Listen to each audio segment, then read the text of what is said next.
It's the Bob and Tom Show.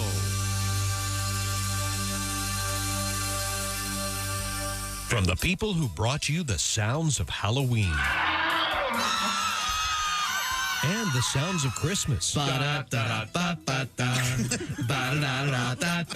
Bob and Tom Show proudly presents the audio collection, The Sounds of Thanksgiving. Marvin, who changed the temperature on the oven? My yams are burning. My yams are burning. Yes, if you can't make it home this Thanksgiving, we'll bring the holiday home to you with The Sounds of Thanksgiving. You're overcooking the turkey, Roger. The turkey's fine, Alice. It's not fine, Roger. It's going to be all dry and crusty. Alice, the only thing dry and crusty around here is in your pants. Oh, my! The Sounds of Thanksgiving. And we didn't forget your stoner brother at the dinner table either. Yo, dude, could you pass me more of the gravy? You guys ever try mayonnaise on Jell-O? No, Gamma. Those brownies ain't for you. The Sounds of Thanksgiving will keep you stress-free by reminding you that you're not actually dealing with the show that is Thanksgiving with your family. Kimberly, your cat just peed on me. That's a pillow you're petting, Uncle Clarence. You just pissed your pants again. Oh, okay.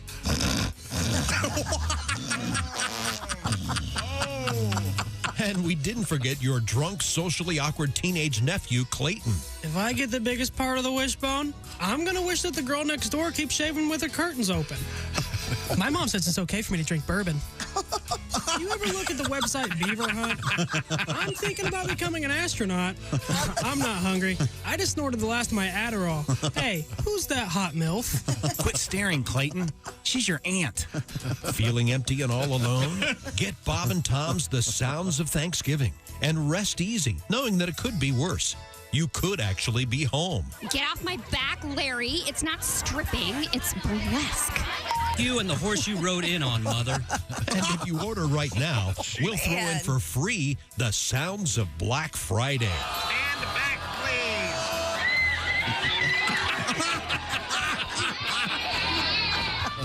Bob and Tom Audio Productions. Well, hello, good morning. You caught us. We're having a party. Welcome in. Hey, you're invited. Yeah, it's the Bob and Tom Show. Jess Hooker at the news desk. Hello. There's Pat Godwin. Hey, chick. Pat has some concerns. He shared them with me before the show started, and I, in turn, will share them with you in a moment. There's Josh Arnold. Hi, Chick. He's at the I Hate Steven Singer's sidekick chair. There's Ace Cosby. Chick. I'm Chick McGee, and here's Tom Griswold. Well, first of all, I smell something. Oh, yeah. If you've got My bad. smell a radio, no, it's just the usual. It's the big green egg is right outside. We can not do that again. The big green egg is right outside the door because we're doing our Thanksgiving cookout. Several big green eggs. Yeah, they're going crazy. They've got a direct, they've got an indirect, they've got, and yes, everyone here in the building, calm down. The bacon-wrapped watermelon rinds are in the mix. Yeah. Okay. Oh, man. Oh, yeah. Well, that's great. I'm looking forward to all this stuff. It's a special outdoor Thanksgiving. As we get ready for Thanksgiving, we open up with a little bit of a Thanksgiving audio. We have more of that on the way. Pat and I were speaking before the show started. He's concerned, and I don't know how we got on this topic. Oh, I walked up to him and I said, "What size hat you wear?"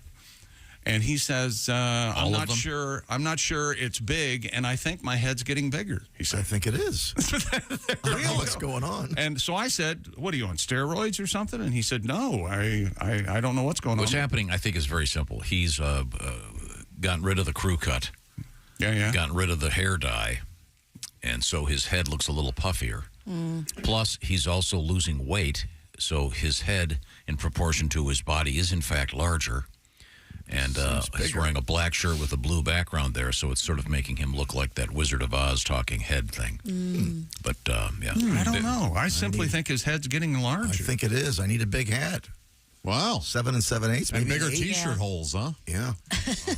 See, not a lot of people know what size hat they wear, I don't think. I think that's one of the biggest mistakes problems facing today's man is what size hat he wears. Yeah, and in contemporary culture, that has been lost because of what? Of John F. Kennedy. No, the snapback hat. Of course, Kennedy, yes, stopped wearing hats, and the nation of men stopped wearing hats as well. I mean, if you look at a baseball game in '62, the audience largely male, a lot of fedoras, among other largely aspects. Right. A lot of white guys. You see all the hats, especially like in the 40s and 50s. Everybody's got a hat on. Yeah. Not a baseball cap, but they've got a whatever. What are the fedora? What are those? Trilby. Derby? You had to know your hat size. Bowler? I think finally, a bunch of them looked around and went, "Aren't you hot?" I'm hot. Why are we wearing suits and fancy hats at baseball games? All made out of wool. Yeah. Hey, we're real hot. Yeah. And was anyone at a baseball game in those days wearing non-leather shoes? Probably not. No. Well, first of all, very few people reach my age. It's incredible. Advanced age is what the aged is what I'm referring to. Right. And when I was a kid in high school, you could get Converse, and that was it. Converse sneakers. Okay. No Nike. We had an exchange student who had a pair of Adidas, and he was quite the object of interest, running around in the Adidas. Yeah. You couldn't wear tennis shoes or whatever you want to call them. What is the current athletic shoes? Is a little too formal. I've always said tennis shoes. Tennis shoes, sneakers. Yeah, same here. Yeah. Sneakers. Mm-hmm. Sneakers. Every now And what are then they? I was talking to a guy that works for one of the one of the big companies, and he was. Are they guys that collect them? Are they sneakerheads? What is that? Yes, sneakerheads. Yeah. Sneakerheads. Sure. Yeah. A friend of the show, Scott Potasnik, is a sneakerhead. He'll call me. He'll call me and go, "Hey, I just bought a pair of whatever." Michael. He's a big Jordan guy. Michael Jordan, blah blah blahs. Yeah. Then you don't open them. No, he doesn't wear them? No, you leave them in the box. Wear 'em. You leave them in the box. It's an investment, yeah. So. There's a site I go to, and I'm sure Potasnik's listening right now, and I bet he is a sneakerhead. I'm trying to be snotty. Anyway, there's an app called The GOAT, and they've got used sneakers. You can go on there and find stuff that... Are they slightly worn, or what is it? No. Gently worn? Some are brand new in box. Some are, there's a fixed price. Some you can bid on. You can sell shoes on there as well. Oh. Yeah. I wonder if Scott picked up any of the Korn, K-O-R-N, Adidas that came out. I saw those. Quickly sold out. The band Korn? Yeah. Yeah. Because they have a famous song, Adidas. It's an acronym. All day, I dream about sex, yeah, all day. Oh, sure. I dream about sex, yes, all day. I've heard that. I dream about sex and all day. It's a nice melody. About sex and a nice sentiment. Well, it's a truism, right? Interesting about shoes. And then we had an interesting shoe story last week. Actually, slippers, technically. I don't know if you saw this, but the Wizard of Oz slippers. Huh? Ruby slippers? Yeah, the famous Ruby slippers. Oh, well, those aren't slippers. Well, they're called the Ruby slippers. Did you know, by the way, in The Wizard of Oz, that movie? Oh, Jesus. Oh, sorry. Like the Tin Man, the Scarecrow, the Lion, the witch. They're all, that's like her teacher from in Kansas. Oh, yes. And the three guys, they work on the farm. That's right. I had no idea. The interesting story I'll tell you. The wizard is Jess. like a traveling salesman. What a twist. A 76-year-old man pleaded guilty to stealing the Ruby slippers in 2005 from the Judy Garland Museum. Did he now? Mine now. Now, whether or not they can get the semen out of them, Oh, God. one can only speculate. What did he? When he stole them, Pat? What did he say? They're mine now. Dancing out of The FBI tracked them down, by the way. They're apparently extremely valuable. Oh, my God. The suspect, Terry Twinkle Toes Martin. Trying to catch me, bitches. They got him and his little dog, too. I bet he has a little dog. I bet he had one amazing evening before the FBI caught up to him. Right? Well, one round here and one up there. 1, 2, 3, 4. and a couple of thrust. Okay. Coming up, we have more news from prison coming your way. And once again, I'm the smartest man alive. I had the Chargers minus the points last night. They win by 21. That's right. And thanks to Jess, I have made it a triple shock power. Yes. Oh, wow. So now the shoe-in at a 24 and 35 mark for the season, by gosh. Here we go. This is where it all begins, Tom. This is why you lift all them weights. Conditioning. That's right. Coming up, season around. Coming up, actual human body parts at a thrift store. We'll find out about that. We have a story that I find fascinating involving what may be the most valuable shipwreck in the world. And I always thought it was finders keepers. With a shipwreck? Maritime law, yeah. No. Well, I think I learned that from the deep with Jacqueline Bissett and Nick Nolte.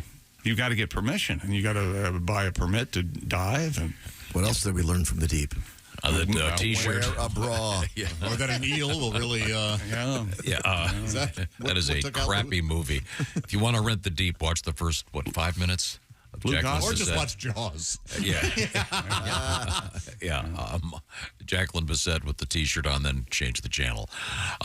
Also, coming up, nasty things happening in a certain very famous place. And we have the Campbell Soup people have done a very extensive survey on what sides people like the most when it comes to their Thanksgiving dinner. Oh, okay.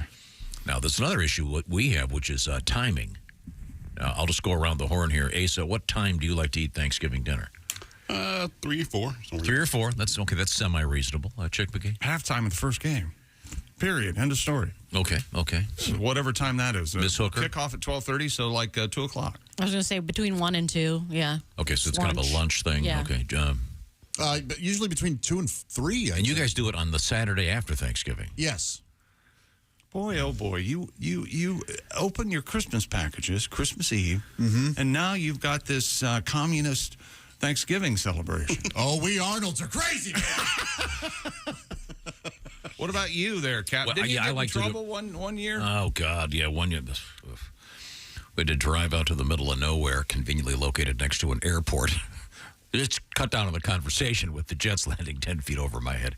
But, yeah, they had it at 11 o'clock. They had their Thanksgiving. Well, but sometimes there are bonus families, if you will, and mixture. Yes. Things happen. No, 11's too early. 5 or 6. That's why we do the Saturday after. Everybody else is That's why we do the Saturday after. Okay, sorry. We have it all figured out. Coming up, I'll get together. we have our big green egg. Our responsibilities. The big green egg Thanksgiving cookout. Also, we may be able to find out who our big green egg Mini-Max winner is from week 9 of our special pigskin competition. And beginning today, you can register to win week 10. Go to bobandtom.com/contest. Pick the winners for this week's NFL games, and you could be the proud owner and user of the Big Green Egg Mini-Max. We've got, like I said, a big green egg, multiple big green eggs out there working right now, making a Thanksgiving breakfast. And we'll find out about the state of the sides, what are the most popular, what are the least popular. All that is coming up.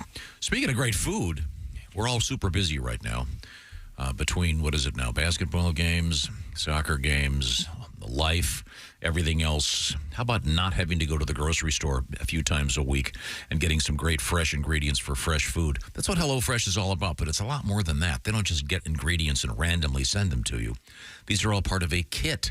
And in that kit, they have done all the measuring, they have done all the purchasing, so you don't have to worry about finding the sour cream or the cottage cheese, which for some reason many grocery stores put 3,000 yards apart. I don't know why. Could they possibly make them look different? The point is, sometimes shopping is a giant pain in the gluteal cleft and other places. That's where HelloFresh comes in with great food, fresh food. They're also famous for their 15-minute meals, so talk about time savers. And you're getting gourmet quality food. By the way, a lot less food waste, which is really important in today's world. And they got something brand new going on. If you use this code, BT Show Free. What does that mean? Well, it means a breakfast item in each box on the house, free, while your subscription is active. So it's kind of free for life if you get into this. HelloFresh.com/BT Show Free, breakfast for life. That's free breakfast for life with the code BT Show Free while your subscription is active. Find all the details at HelloFresh.com/BT Show Free. By the way, all kinds of food, from vegan over that way, all the way over to classic comfort food. They've got it all, and they've got their HelloFresh market just in time for Thanksgiving. Check it out on the house. Tell them the Bob and Tom Show sent you. HelloFresh.com/BT Show Free. Also, coming up in the news, we have yams and songs and human flesh. This is the Bob and Tom Show. Hey, everybody.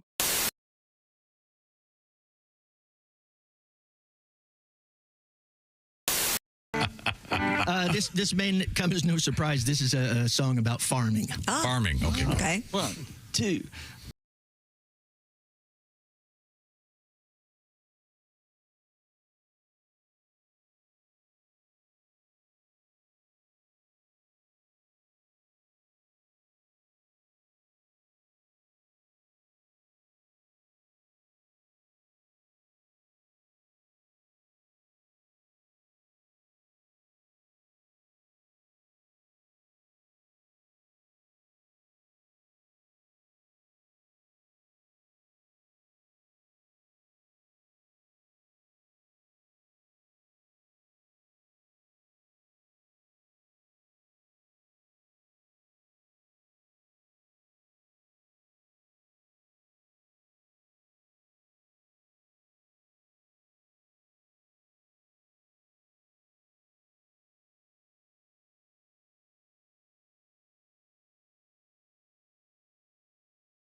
Win a Mini Max Big Green Egg for Bob and Tom at Big Green Egg.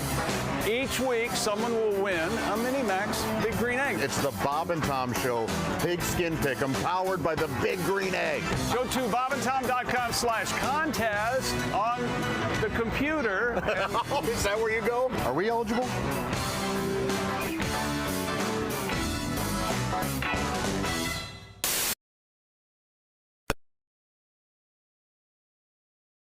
And asparagus. Looking for some calorie-conscious options, too? Well, with Factor, America's #1 ready-to-eat meal kit, you can try delicious, dietitian-approved Calorie Smart meals with around or less than 550 calories per serving. Or if you need an extra boost to help support your wellness goals, why not try Protein Plus meals with 30 grams of protein or more per serving? This September, get Factor and enjoy eating well without the hassle. Simply choose your meals and enjoy fresh, flavor-packed meals delivered to your door, ready in just 2 minutes. No prep, no mess. Head to factormeals.com/BobandTom50 and use the code BobandTom50 to get 50% off. The code BobandTom50 at factormeals.com/BobandTom50 to get 50% off. Ladies and gentlemen, Bob and Tom. We have a news story about No Nut November. They are pro-masturbation. Real quick, Brad said he's failing at this November miserably. He masturbated last night and shaved this morning. Wow. So he's not participating either Movember or No Nut November. Bob and Tom in the morning and highlights all day long. The Bob and Tom Show, weekday mornings at 6 a.m. Eastern on Bob and Tom 24/7. Bob Bob and Tom 24/7. Do you remember the dramatic rescue of baby Jessica when she fell down the well? Remember she was 18 months old? Yeah. Believe it or not, baby Jessica is a baby no longer. She was married over the weekend. No kidding. She's now 19 years old, and she apparently tied the knot Saturday at a rural church outside Midland, Texas. She's 19. Her husband, 32-year-old Daniel Morales. I bet they're on City Walk.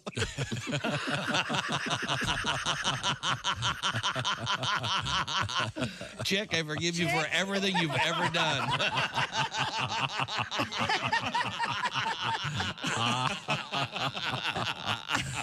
Bravo, Chick McGee. Yeah, thank you. Thank you very much. Okay, only another 12 years.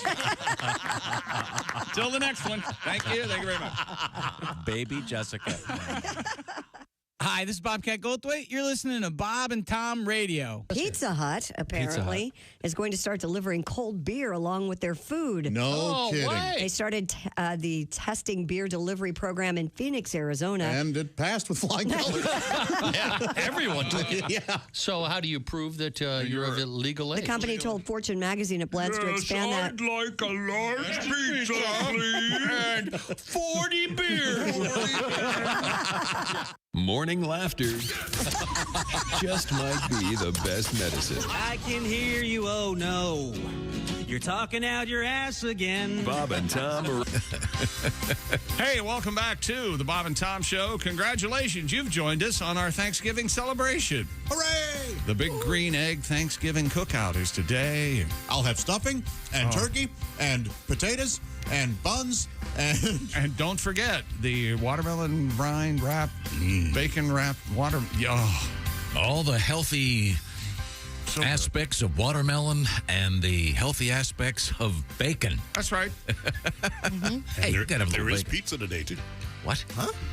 They're making a pizza with the watermelon rinds as a topping. It's interesting. Holy hell. Okay. All right. Now, I do have I sent you a list from the Campbell Soup people, Jess, of Yes.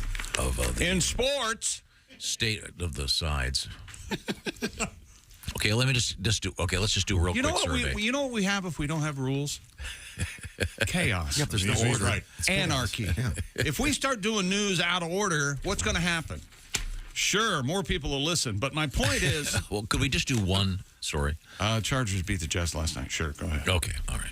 By the way... and Victor Wembanyama got blocked at the rim by Isaiah Jackson. Vicky Wem? He got blocked at the rim by Isaiah Jackson last night of the Pacers, and they win like 152 to 111. So not enough.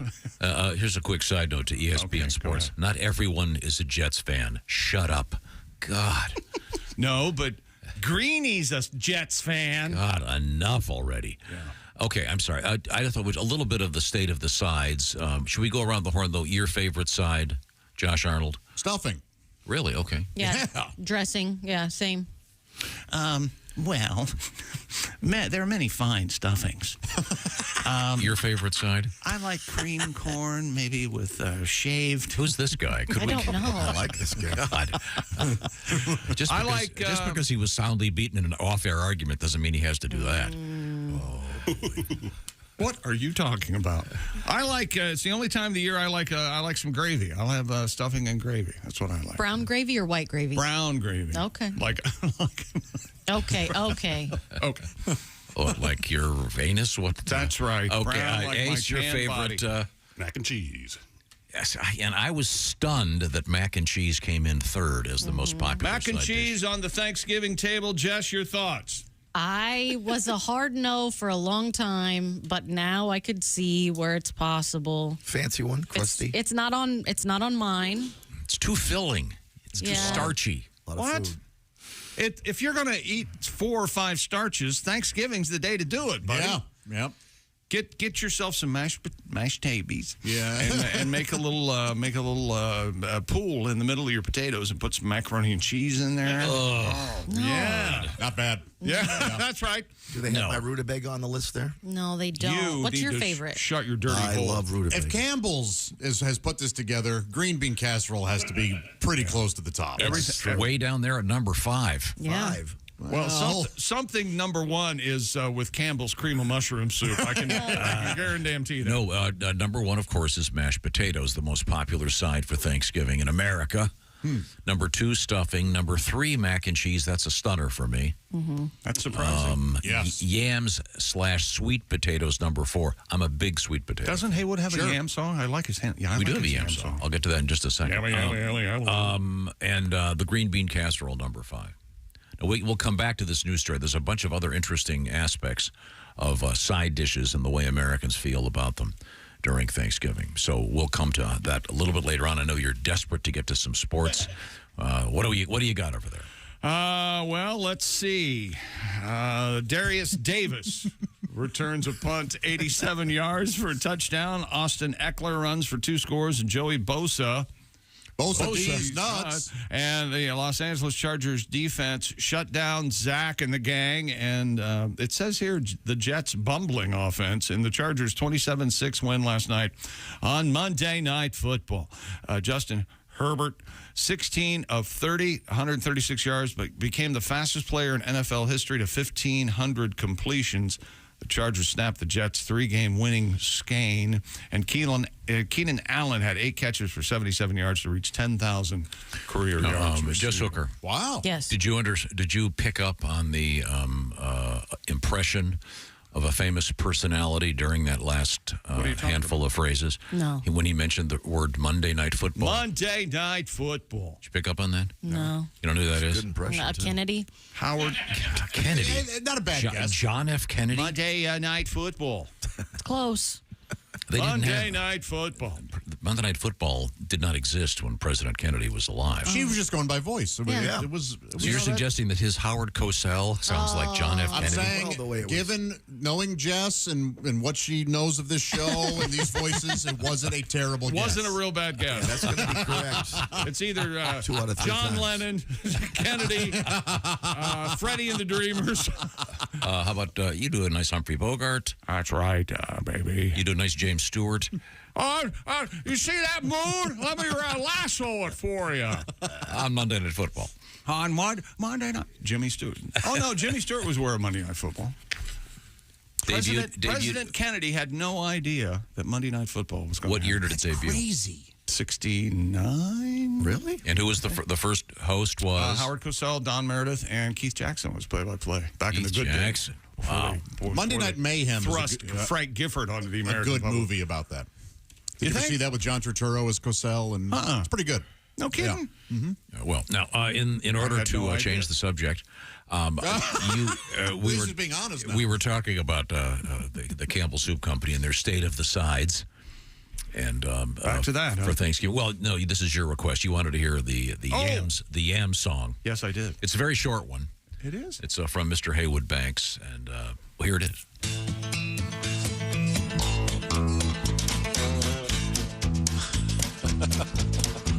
Well, my whole family would like to eat yams. Yams and ham and M&M's. Sometimes my Grammy should make a little lamb. Grammy's lamb and yam and ham and M&M's. Grammy's lamb and yam, yam and lamb and ham and lamb and yam and M&M's. Grammy's lamb and yam, yam and lamb and ham and lamb and yam and M&M's. Wiki, wiki, wiki, heeny, heeny, wanna,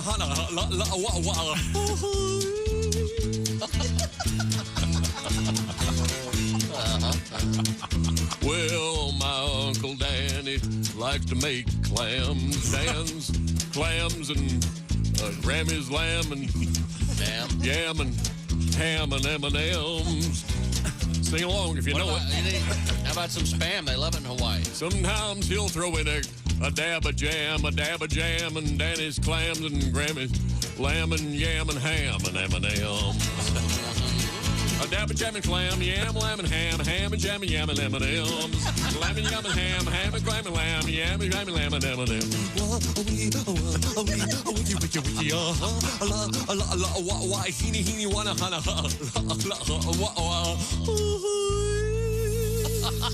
There you go. Good luck making sense out of that one. Exquisite. And there's kind of a Hawaiian subtext And as was suggested, perhaps you should mention spam because Hawaii spam is a big deal. But that, as you can tell, happened live. Speaking of which, Haywood may be our guest this week. He's going to be playing at the distinguished Feinstein's at the Hotel Carmichael coming up this weekend. That's impressive. The classic supper club with the likes of a Haywood Banks on stage. I will not be missing that. Now, we return to the sports page. What do we got over there? The Texas Southern University Band was thrust into the spotlight on what we call the World Wide Web over the weekend. A video has surfaced appearing to show one member getting into a fight with a fan. The person in the video appears to be part of the Texas Southern Ocean of Soul marching band. The band was there to support the Tigers football team as they played Jackson State on the road. The video showed a person confronting the tuba player and the two having words. Then, without seemingly not missing a note, the tuba player punched the guy 4 times. He fell back into his seat. 4 times? It's unclear what was said or why the fight started.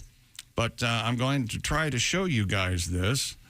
Here we go. There's the guy in the tuba player. You probably need to watch it a couple times. times. It's a sousaphone. Ooh. Yep. And he falls out of frame.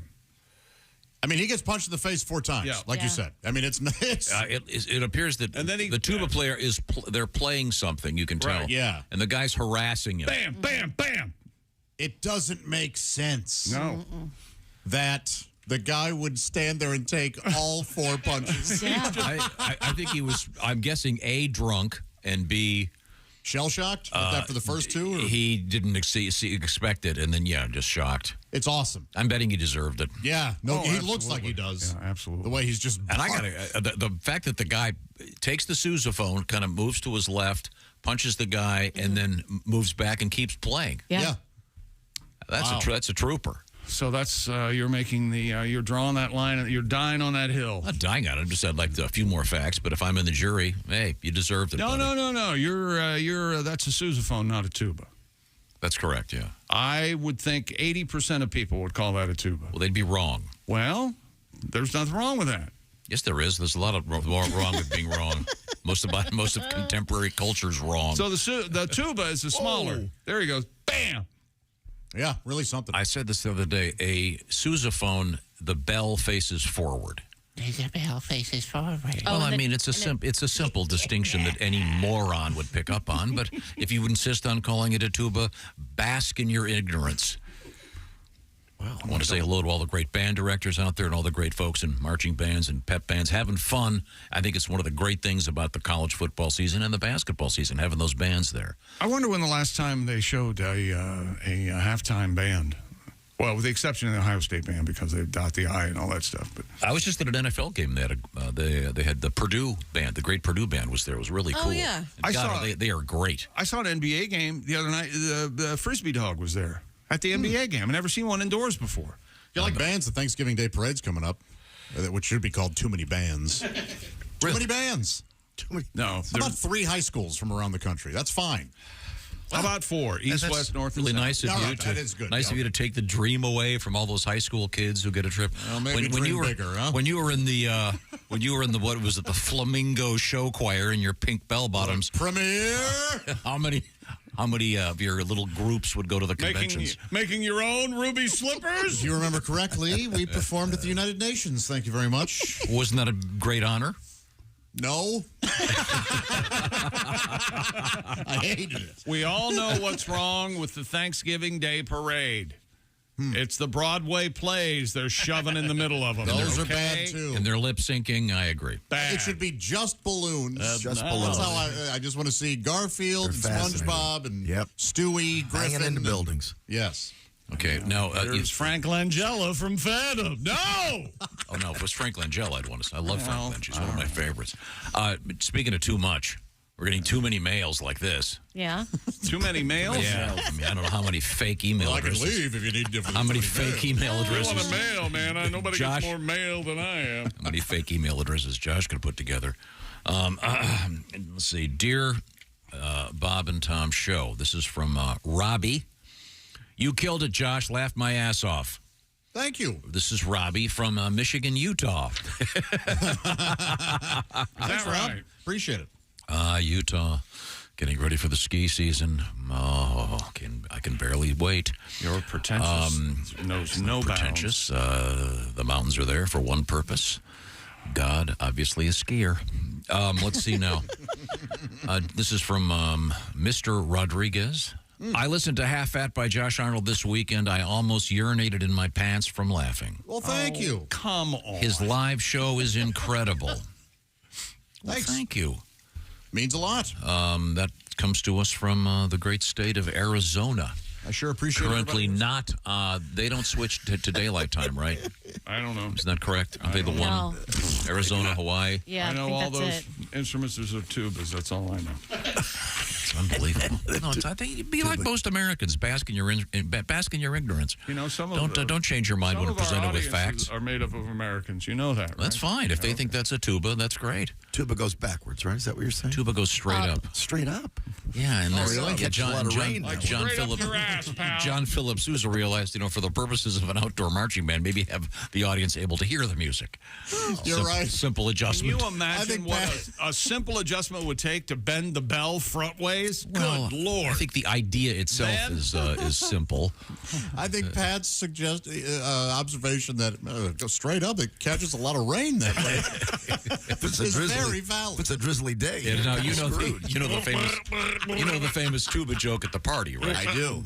Do you want to share that with us? No. Oh, come on. Hey, Charlie, here's that guy who crapped in your tuba. No. Yeah. It was a nice house. They had gold toilets. Remember that? Yeah. That's a how it classic. goes. Wonderful. See, he thought it was gold toilets. He was so drunk at the guy. It was a sousaphone he crapped in. No, he crapped in. Actually, he crapped in a tuba. Tuba, funnier name. He peed in the sousaphone. Yeah, we have. Oh, it's more of a urine. Actually, you have just by chance highlighted an upcoming story about a famous gold toilet in the news today. Right now? Mm-hmm. Coming up, yeah. It's a very serious, very expensive toilet stolen. Who has a gold toilet? And missing. You're going to find out. All right. More praise of Josh's album. Josh's album is called Half Fat. It was recorded live. It dropped November 3rd, which is just a few days ago, and it's out there. How do you grab that, Josh? I would check out bobandtom.com/half. That's the easiest way. Okay, right now I want to do a quick quiz. Many of us are sleeping on sleep number beds. That would include Mr. McGee. Your sleep number setting is what? 100. Thank you very much. I like a nice firm mattress, Tom. Your microphone setting is 0. Turn that baby on. Tom's never made that mistake. Sparky. Yeah. Yeah, I know. 18 times a day. Oh, it's your tuba not working. Your sleep number setting, Mr. McGee, is 100. That's a firm mattress. I already told you that. Let's see now. Oh, I'm Christy Lee. Mine's 35. Yeah, thank you very much, Christy. That was sleep Josh. in a pile of... Christy's, that's a much less firm mattress. Why do I bring this up? Because the Sleep Number people have perfected adjustable firmness. What does this mean? It means, first of all, either side of the bed has its own setting. You can change the setting. So when you get home from going to the mattress place, you've got basically 40 different mattress firmness levels on that one bed. So you're saving a lot of space. If you've got room for 40 beds, congratulations. I guess you won that lottery. Speaking of great savings, now is the best time to buy the famous adjustable Sleep Number bed because the famous Sleep Number Veterans Day sale is here. Save 40% on the Sleep Number Special Edition Smart Bed. The sale ends next Monday. It's only available at Sleep Number stores. Find them by going, of course, to sleepnumber.com/BT show. They'll give you the details on the special price right now on a very special bed from our friends at Sleep Number. Sleep Number does a lot of things to help you sleep better, a lot of information about things you can do, getting the right kind of sleep, the deepest kind of sleep. So choose a Sleep Number smart bed, and you'll find your ideal firmness, your ideal comfort, and your ideal support. Once again, Sleep Number's Veterans Day sale up and running. Save a staggering 40% on the Sleep Number Special Edition smart bed, and the sale ends next Monday. Now, when we come back, we have more sports. Is that correct? Quarterback crying. Including a world record. Sobbing to his mommy. We have the golden toilet and human flesh available at Goodwill. We'll find out. This is the Bob and Tom Show. Become a Bob and Tom VIP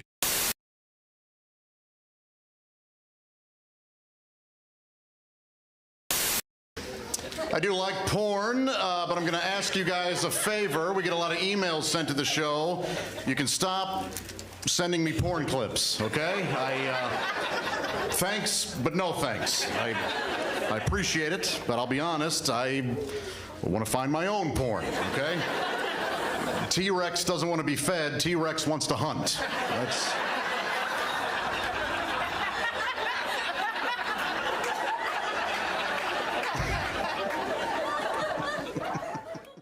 Once again, Clayton Anderson, this is called In the Dark. Okay, great, go for it. All right.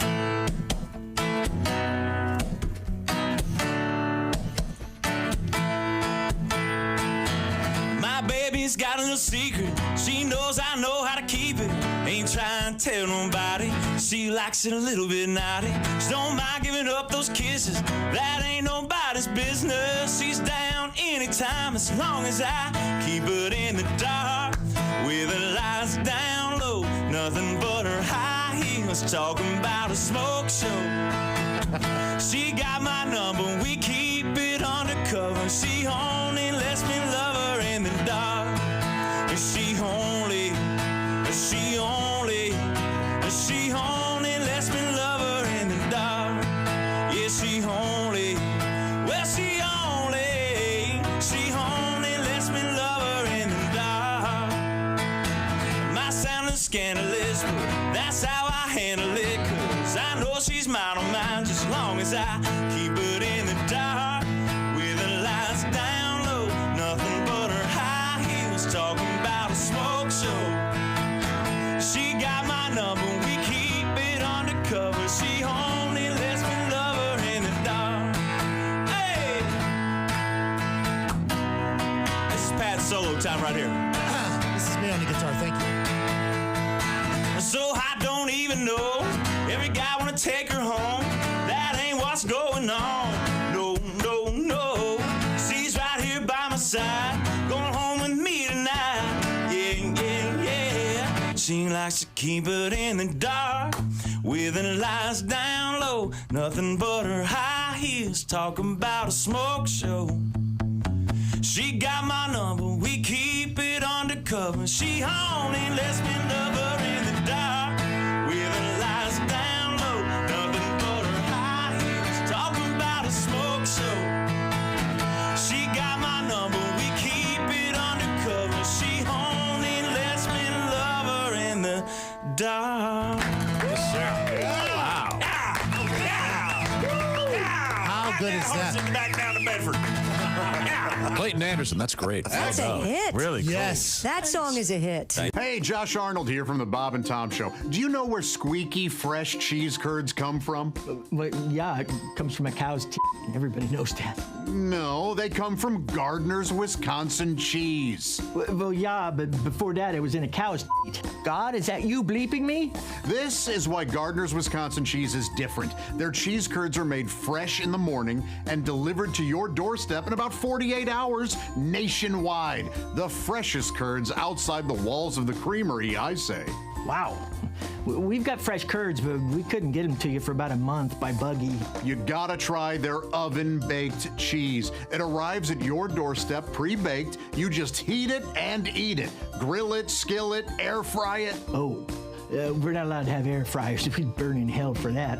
But you cook the cheese, I guess. But And their aged super sharp cheddars are amazing. From 4 to 17 years. My favorite is the 8-year-old super sharp cheddar. It's powerful but still creamy and melts in your mouth. Just delicious. Sounds like that Gardner farmer is pretty smart on cheese. Right now, receive free cold pack shipping and free cheese curds when you spend $59 or more at GardnersWisconsinCheese.com. I don't have an internet. Their pre-selected package deals make great gifts for coworkers, friends, or anyone hard to shop for. Remember, cheese is always a good idea. Can't argue with that. That's GardnersWisconsinCheese.com.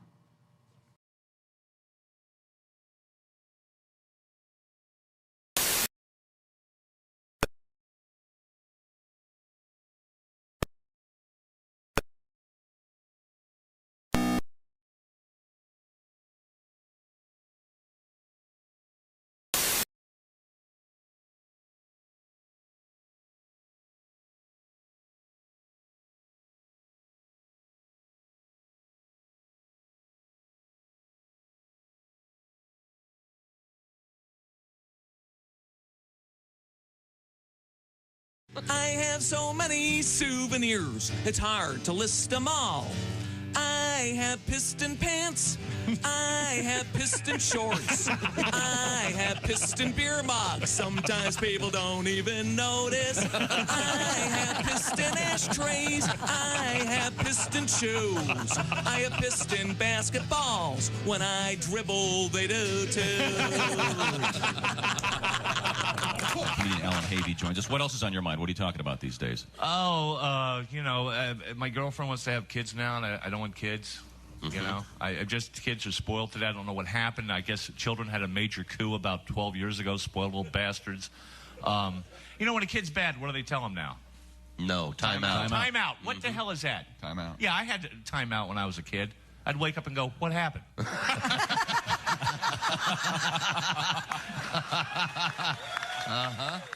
I babysat a cat a couple weeks ago. No, it went in the show. Oh, Then he started picking his out of his litter box and dropping him in the middle of the living room floor. Oh, this is a protest. It did seem like some sort of action. Cats are, jerks, basically. Can be. Cats are jerks. When grandfather dies, life will be strange. When grandfather dies, my whole world will change.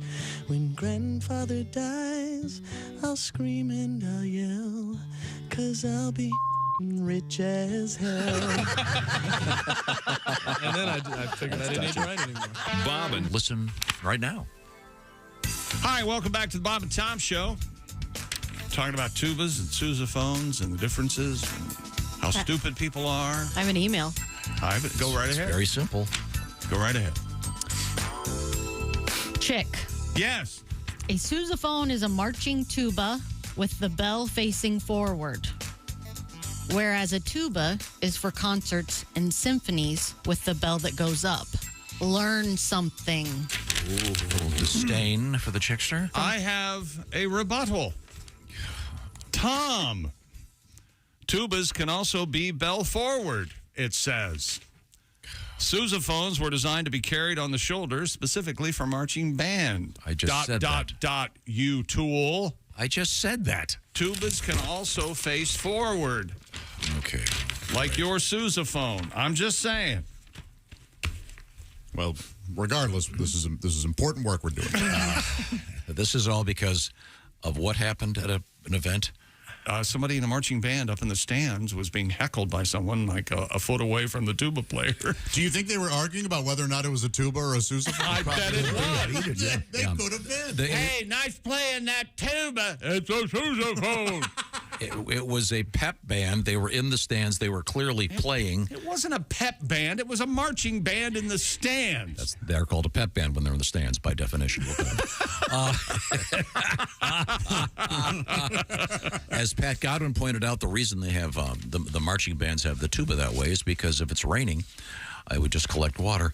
And that, of course, leads to the classic tuba joke about the gold toilets. We have gold toilets coming up in the news. But right now, ladies and gentlemen, we need a palate cleanser to stop all this arguing. Here we go. Who's that sexy man with a deep voice? Ace Cosby, here he is with his joke of the day. Hey, Chick. Yes, Ace. What do you call a hen that can count its own eggs? A hen that can count its own eggs. I don't know what. A mathemachicken. That was Ace Cosby's joke of the day. Chick Small is in the air.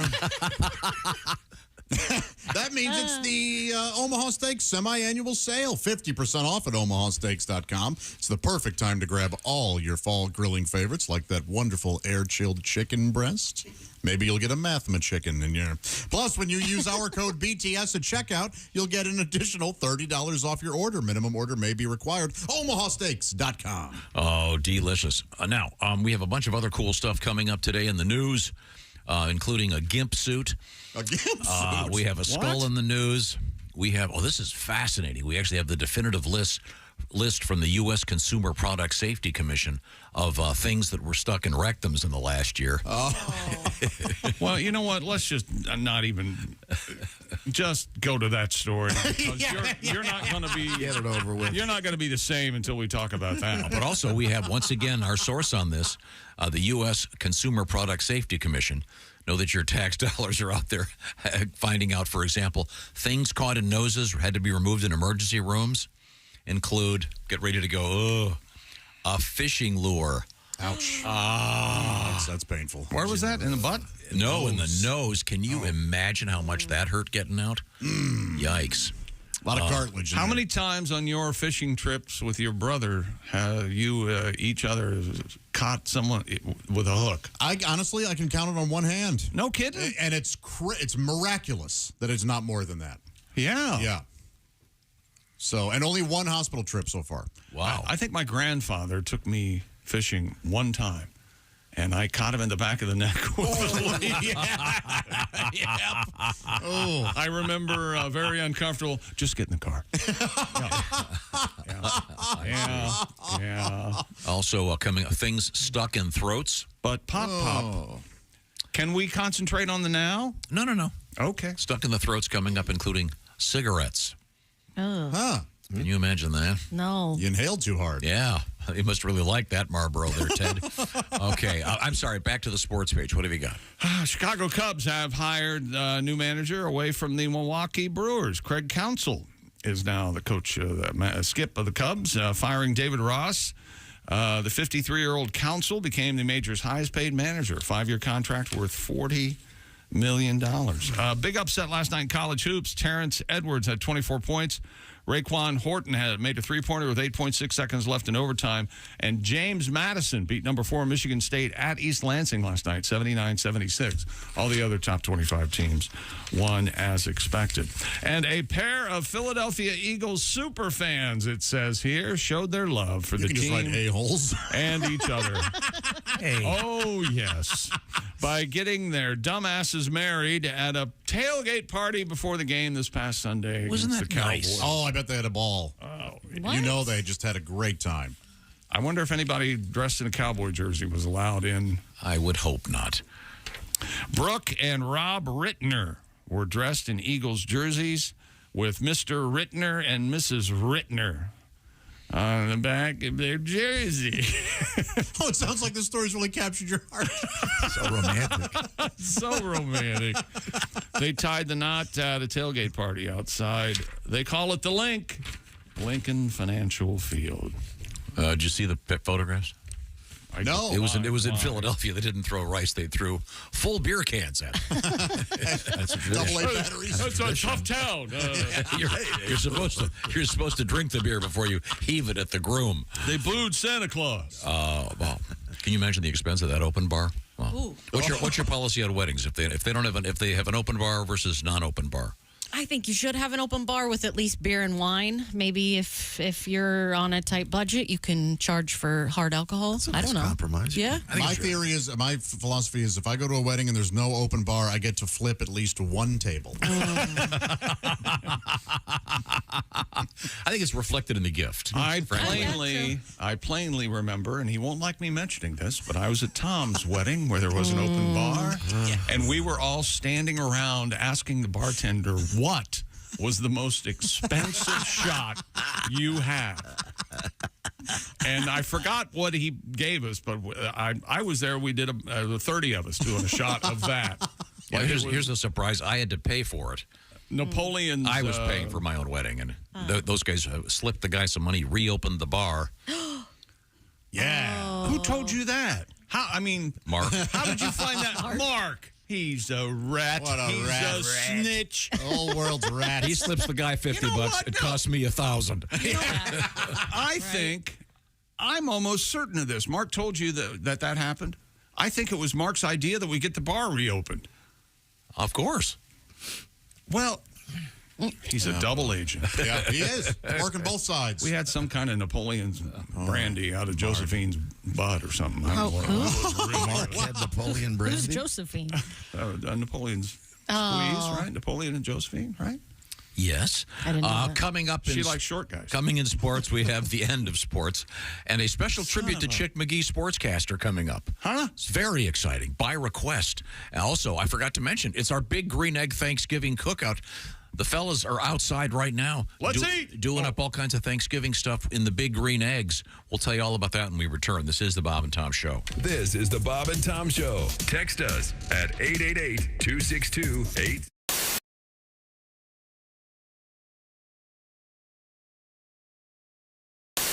Your pro you don't like bottom tan Well, line. if I'm sunless tanning, if I'm doing this airbrushing, Yeah. I just don't wear a top. No. Gotcha. Do you, I'm not trying to be crude here, but do you have some kind of nipple blocker? No.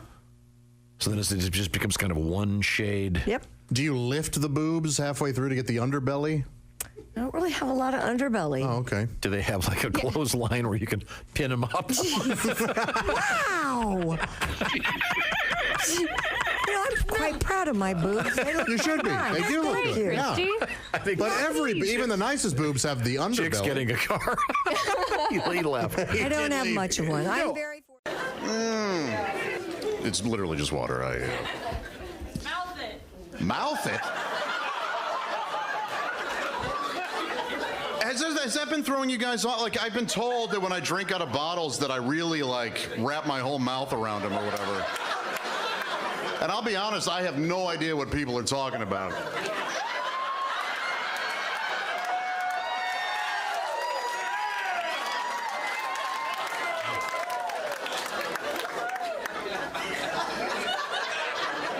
How we doing, fellas?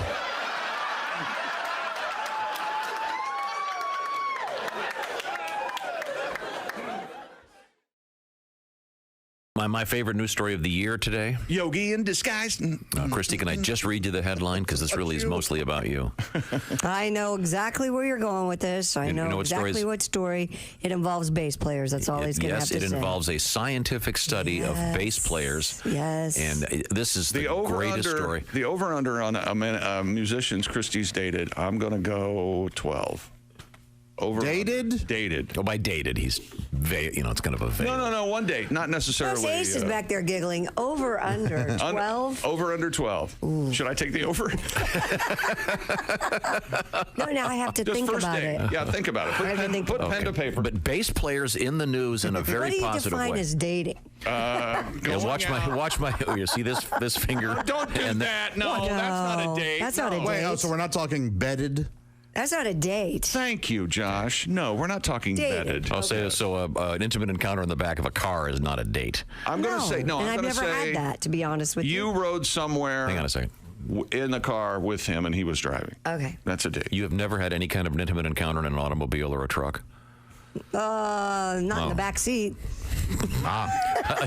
Your Honor, I rest my case. And under the categories are defense, potpourri. the defense rests. Potpourri. I'd like to call Mrs. Christie roadhead lead to the stand, please. No. Well, you can do more in the front seat than that. Potables, famous American. Once again, Truck bed sex. I rest my case. You know, it's funny you mentioned Giant because a colleague of mine, Tony Robbins, wrote Awaken the Giant Within, Bob. Uh-huh. And if we have time, I'd like to explain the difference between me and Tony Robbins, one of the most successful. I'd love to know. A couple $1 million? Well, no, not really. You know, Tony Robbins wrote a book, as you know, called Awaken the Giant Within. Sold over 20 million copies. And in this book, Christy, Mr. Robbins postulates, that means theorizes, that everyone has a giant within them just waiting to break out and do fabulous things. Well, I think that's a crock of, you know what I mean. I think if you feel you have a giant within you, you're probably constipated. Yeah. Yeah. My new book, Meet Me in the Middle, is an answer to Zig Ziglar's See You at the Top. See, I think we are our own worst enemy, and the sooner that people realize that in the success world, we are our own worst enemy. Our middle name should be Versus. I don't believe, and I think Chick would agree with this, Success is not something we reach as a final destination. Success is like an illness, isn't it? We have bouts of success, episodes of success, and then we fall down and flounder some more. And my book shows you how to take advantage of those times you do succeed and parlay those up. And there's a reason why I'm able to drive a 1987 Cadillac Fleetwood. I have 3 cars, 2 of which are running.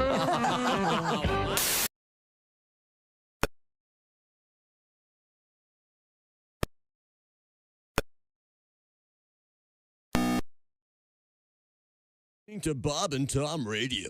It's still hard for me to get my dad a gift. Is it hard for you? Oh, yeah. Dads are hard to buy for. And, you know, I try, I guess, harder for him to try and get him a gift he wants. You know, so I pay attention. My parents are bikers. They have a motorcycle. They belong to a club. You've seen people like my parents having to get the big motorcycle. Oh, we have those like Hondas, those gold wings? Yeah, and they got like the matching outfits, a trailer, they're in parades. Big fairing out front. They have the trailer. The That's trailer, my I love favorite. that. That's my favorite. Well, you got to pull beer. Sure. It is Milwaukee. Yeah. Well, sure you do. So I got my dad the intercom system for the helmet so my parents can communicate while they're going down the road. Yeah. I've seen that with the microphone that comes out of the helmet. Very thoughtful. You know, my dad was pissed. Why? He's like, if I want to list your mom bitch in my ear, I want a car. What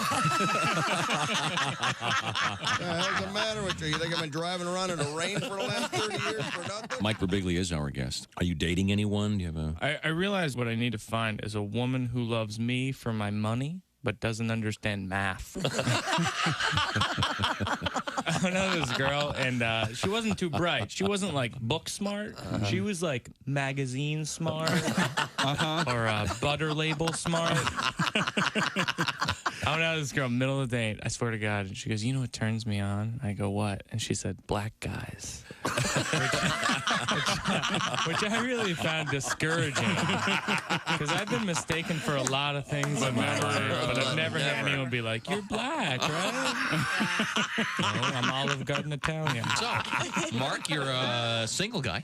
Yeah, I tell you though, it's tough because I got these neighbors behind me. Really? My neighbor Gail, very Gail. Gail is a woman who just moved. Her bedroom wall is right behind mine, and she has a new boyfriend. And I found this out.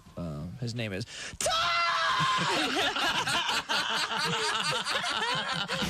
This is Bob and Tom 24/7. .com.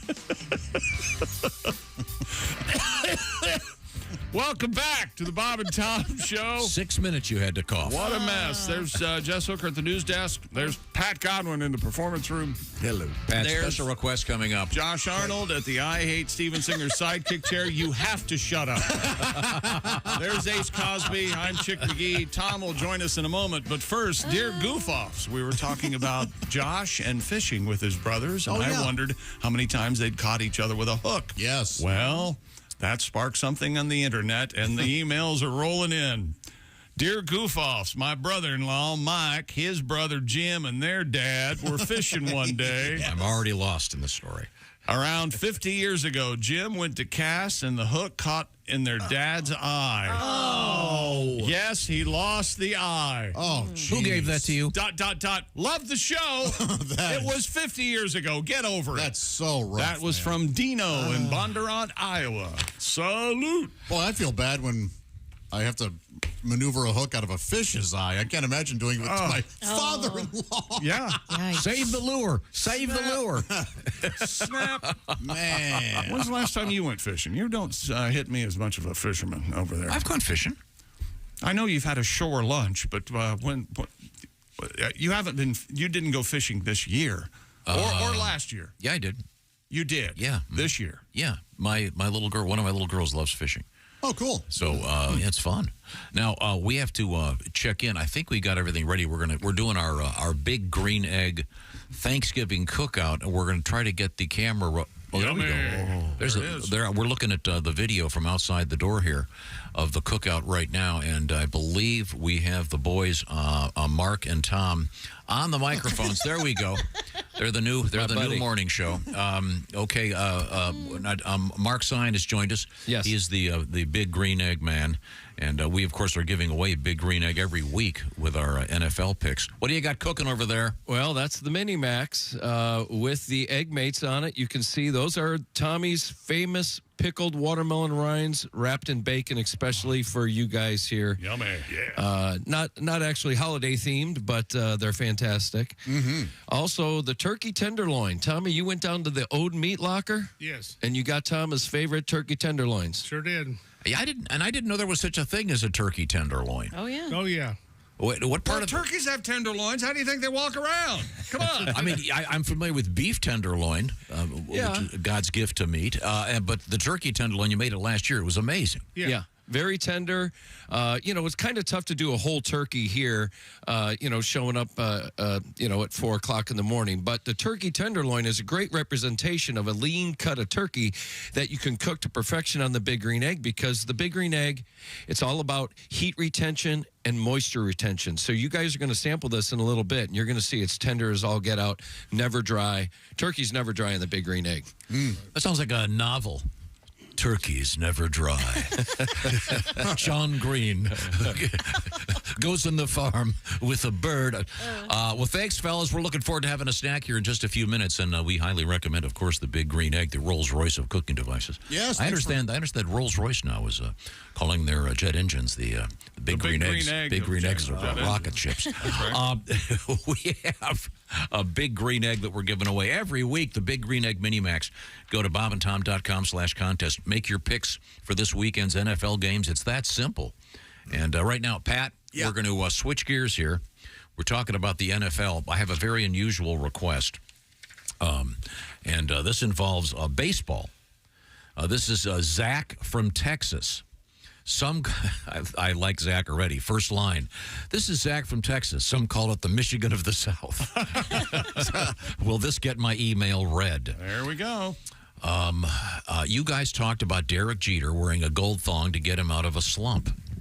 Evidently, that's a true story. Yeah, this was a story that Jeter told on The Tonight Show several years ago, that he put on a golden thong to get out of a rut. And he was talking with Jimmy Fallon, and they did some research and found out this is indeed correct. In 2004, he was in an 0 for 32 slump, and then he hit a home run on April 29th, 2004. He said he did indeed wear a gold thong after being urged to put that on to get out of his slump. Our writer, once again, says, excuse me. Bless you. Sorry about that. He says that... Can anyone else imagine if I'd sneezed on the air? No, you just coughed to open up the last break. Still. So he was on Jimmy Fallon, huh? So did they do the egg race, or I don't know. The point is during the interview or anything like that. The point is this becomes much more relevant. I think that we need to help Chick McGee get out of the slump with his sports picks. Oh, all right. With a song about wearing a gold thong from Pat Godwin. Pat, do you care to share it with us? Just a slump, busting gold thong. Got Jeter out of a losing streak. And now Chick's out of 1-2 with a triple shot. Yeah! It's wrapped around Jeter's buttocks, stuck in his crack. It's hard for Derek Jeter to take a leak. Oh, it's smothering his ball sack. His teammate swears that it works. It'll get him out of that rot. Then Jeter hits a home run with that gold thong up his butt. Oh, yeah. Just a slump, busting gold thong. Oh, that filthy thing goes on when the chips are down. Come on now. Just a slump, busting gold thong. Oh, hose it down and send it to Cooperstown. Chick's out of the slump. Woo! Yes, sir. And you're actually calling it Cooperstown now. Am I the only one that loved Three Dog Night? No, I'm with you, dude. Yeah, I'm with you. Yeah. Especially I like that song. That and Shambhala. Yes. And, Mama told me not to come. Well, that's a Randy Newman Never song. been to Can't go Spain. wrong with a Randy Newman song. Well, one. Okay. So are we ordering you a gold thong? No. Look at how ready she is. She's looking at gold dogs. Well, would you wear one morning? Not under your pants. Not over my pants? Oh, you can wear it over your Yeah, pants. Alex, he has to be over the pants. That'd be pretty funny. They've got the gold thongs that have the wrap around that goes under each butt cheek, too. Oh. So it's like And it lifts a little bit. Supports you a little bit. I would need that, yeah. I could use a little lifting in my butt cheeks. Okay, that's for sure. Now, you're kind of breaking your slump. You had a triple shock. Nailed for the Monday Nighters. Nailed it, baby. So we'll see what happens. Once again, I'm urging everybody out there to enter for our NFL picks competition this weekend to win themselves the Big Green Egg Mini Max. All you got to do is pick the winners. This weekend's game, of course, it all starts Thursday night and runs through Monday evening. Pick all the games. You don't have to worry about the spread. bobandtom.com/contest. It's that simple. Speaking of a contest, we return to the world of competitive sports with Chick McGee. Well, here's another reason to look forward to next year. Pickle ketchup. Pickle ketchup. The latest condiment innovation from Heinz. It's scheduled to make its nationwide debut in 2024. The newest condiment from the Heinz company will combine the tangy and savory flavor of pickles with the taste of Heinz ketchup. Increased desire for tasty yet unexpected condiments has served as our motivation for the last several years. That's Katie Peterson, director of Heinz Innovation. I'm guessing she doesn't get very many calls. The current pickle. I heard she gets about 57 a day. Are you guys aware there's a pickle craze right now in America? Yes. I was not aware of that. It's all over TikTok. Pickles? Yeah. You're Like- entering your pickle girl era, is what they call it. Oh, yeah? Yeah. The pickle girl. Now, is she using a whole pickle or? No, that's just a term. If Can you're she into slice one? pickles, yeah. You're a pickle girl? You're a pickle girl. We have maybe a song coming up later in the show about a guy in a pickle. Oh. Last month, Data Essential said that 73% of American consumers report that they enjoy the taste of pickles. And it's a pickle craze in America mirrors the irrational love Heinz fans have for the brand. So it only made sense for our newest ketchup to blend pickles and our ketchup together. Saved you a step. I don't think it's necessary. Yeah, I'm out. They also have mayo chup, cranch, mayo must, and sweet cacelli. Did you say mayo must? Mayo must, mayo and mustard. No, that is not a good name. I like mayo must because that's basically you get a hard boiled egg, and that's deviled eggs. Mayo must. Oh, okay. Yeah. Okay. Yeah. All right. You like deviled eggs? I love deviled eggs. Yeah. How many you can eat? I can eat 50 eggs. What do you think? My man here says he can eat 50 eggs. Babaloo gods, we got a bed over No, wait a second. Now, are you counting the half egg or the whole egg? I will eat 100 half eggs, so 50 eggs. Whoa. What? No. How? What's I have a time frame. I have $10,000 says you can't do it. We're not going to place that bet. Of course not. Coming up, we have unsavory things that may be happening in line at Disney World. We have a human skull found at a thrift store. Yeah. How about some skull? You ever say that to Oh, my God. your important significant other? Hey, baby, how about some skull? Babe. No? Never said that to you? Wait, excuse me. Who was that talking? Hang on. Hey, baby. You like that guy? No. Oh, okay. All right. I sorry. don't. I actually don't. Hey, baby. Coming up. Try it today and then text me and let me know how it went. Coming up, we have a utterly, totally preposterous story coming out of a distinguished university that I paid a lot of tuition to, and it's an absolute scam. But right now, I want to talk about scams. Speaking of scams, how about those fake lab-grown diamonds? No, thank you. That's a big no. Steven Singer says no. How about no? How about a big no? IHateStevenSinger.com is the place to get the details on this offer. A free lab-grown diamond, sure, if you buy one of the real ones, those Earthborn diamond engagement rings from Steven Singer Jewelers. Steven's got it all. Check it out by going to IHateStevenSinger.com. Maybe this is the season for an engagement ring for you. And we've been talking about how to present an engagement ring. And every idea about putting it in the Thanksgiving meal seems to be getting a big no. So don't put it in the mashed potatoes. No. Maybe, how about just before the carving, you reach into that gaping hole in the bird and come out with a jewelry box, maybe wrapped in plastic. Don't cook it with the bird, by the way. Never mind. I seem to be getting no traction with this idea. The Federal Trade... Yes, and is the rule here. The Federal Trade Commission strongly enforces language used around diamonds. The word diamond used alone can only refer to a real, natural, earthborn diamond. That's what you want, right? For a beautiful engagement ring, check out IHateStevenSinger.com. Our listeners are way too smart to pay for one of those fake diamonds. And by the way, with real diamonds from Steven Singer, you can always upgrade and get the full value down the road. So keep that in mind. He's also famous for his quick shipping, etc., etc. IHateStevenSinger.com. I'm a big fan of Steven Singer. You should be too. Now, once again, coming up, we have the state of the sides, the best side orders as determined by Americans and in a survey by the Campbell Soup people. Also, coming up, some of our Thanksgiving classics and the big green egg Thanksgiving food. We're going to be eating that and telling you all about it. This is the Bob and Tom Show. Hey,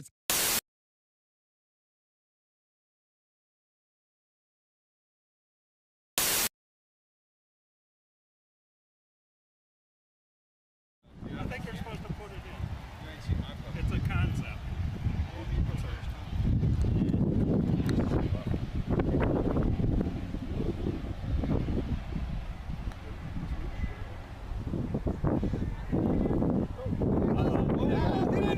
Get in there!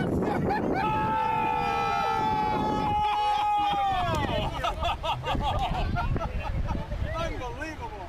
Candy, that's the best bump we've had all day. Not even a putt. Congratulations. Tom, quickly, Tom. How does it feel? My God. What is that, 80 feet? My God. Now, right now, I'm buying a Mutual of Omaha hat, just like he has. Right now. Save that. You don't even have to hit it. You better hit that. That's unbelievable.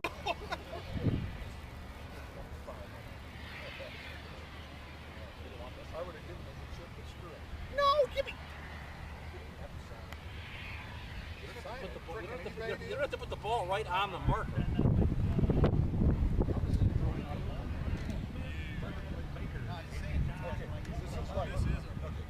This is like a 2x4, okay? You just gotta practice. Can you pretend that you're on a 2x4? I do this a lot. I'm gonna hit you with this flag if you screw this up, okay? All right. Right about there now. And just straight down the 2x4. Keep it on the board. There should be. Yeah! Woo! Money! We gotta get a picture of this, Tony. I'm nervous. Same people. Let's go. Hi, everybody. Chick McGee here from the Bob and Tom Show. I want to tell you about the NFL season coming up. We got together with the folks at Big Green Egg, and each and every week, you're going to have a chance to win a Mini Max Big Green Egg during the Pigskin Pick'em program on the Bob and Tom Show. Okay, now, Pat is going to remove her wig. Go ahead, Pat. Can you see it? We're taking a little video. Well, let Miss Pat put a hat on. Okay, go ahead. Oh, you yanked it right off. There is that clipped on? Oh, no, you've got like a yarmulke. Wait a minute. That's a skull cap to hold the wig on. Looks kind of like so a yarmulke. So it don't fly off in the wing, Tom. See, we're already down to the skull on your head, so we don't give you a skull Miss cap. Pat is not going to place her wig on my head. Go. That's really tight, isn't it? Yeah, it is. Oh, geez. Let me do it. Don't mess up my wig, Tom. You got a giant melon. Are you supposed Tom. to cover my I had no ears? idea. Yeah, for a minute. Wait a minute, Tom. I got this. Ow! Let the listeners know out there that there are about 30 cameras right now. You're really hurting my ear. Let me make sure it's styled right. Trained on Tom. Do I have bangs? I just want to have. You look like Weird Al Yankovic. Chick, describe how do I look? I can't see. You have a very dark, curly-haired wig on your head, and with your pale skin, you kind of look like Tommy Lee Jones in Lincoln. Tommy Lee Jones in Lincoln. Not Denzel? No. Not Denzel in Flight? You're a little too light. You remind me of Tommy Lee Just Jones. because you have Lincoln. dark hair does not make you a black man. The 13th Amendment will. Didn't Tommy Lee Jones have the black wife? Oh, yes. You're giving Don't give away the movie. They already won the Oscar. You sure do, Tom. You need a sister in your bedroom, Tom. Oh, yeah. I have to. That's what you need. I was hoping for Denzel, and I've got. You look like, You don't look like you Denzel. look like a slave owner. Christy hit it on the nose. You do look like Tommy Lee Jones in Lincoln. Yeah. you hear what she just said? No. He looked like a slave owner. I look like a slave owner. That was for me today, Tom. Oh, yes, look at that. It'd be very uncomfortable. Does it really? Yeah. Uh-huh. Well, as far as I know that. Never mind. We'll just move forward. Miss Pat could be your Sally Hemings. How about that?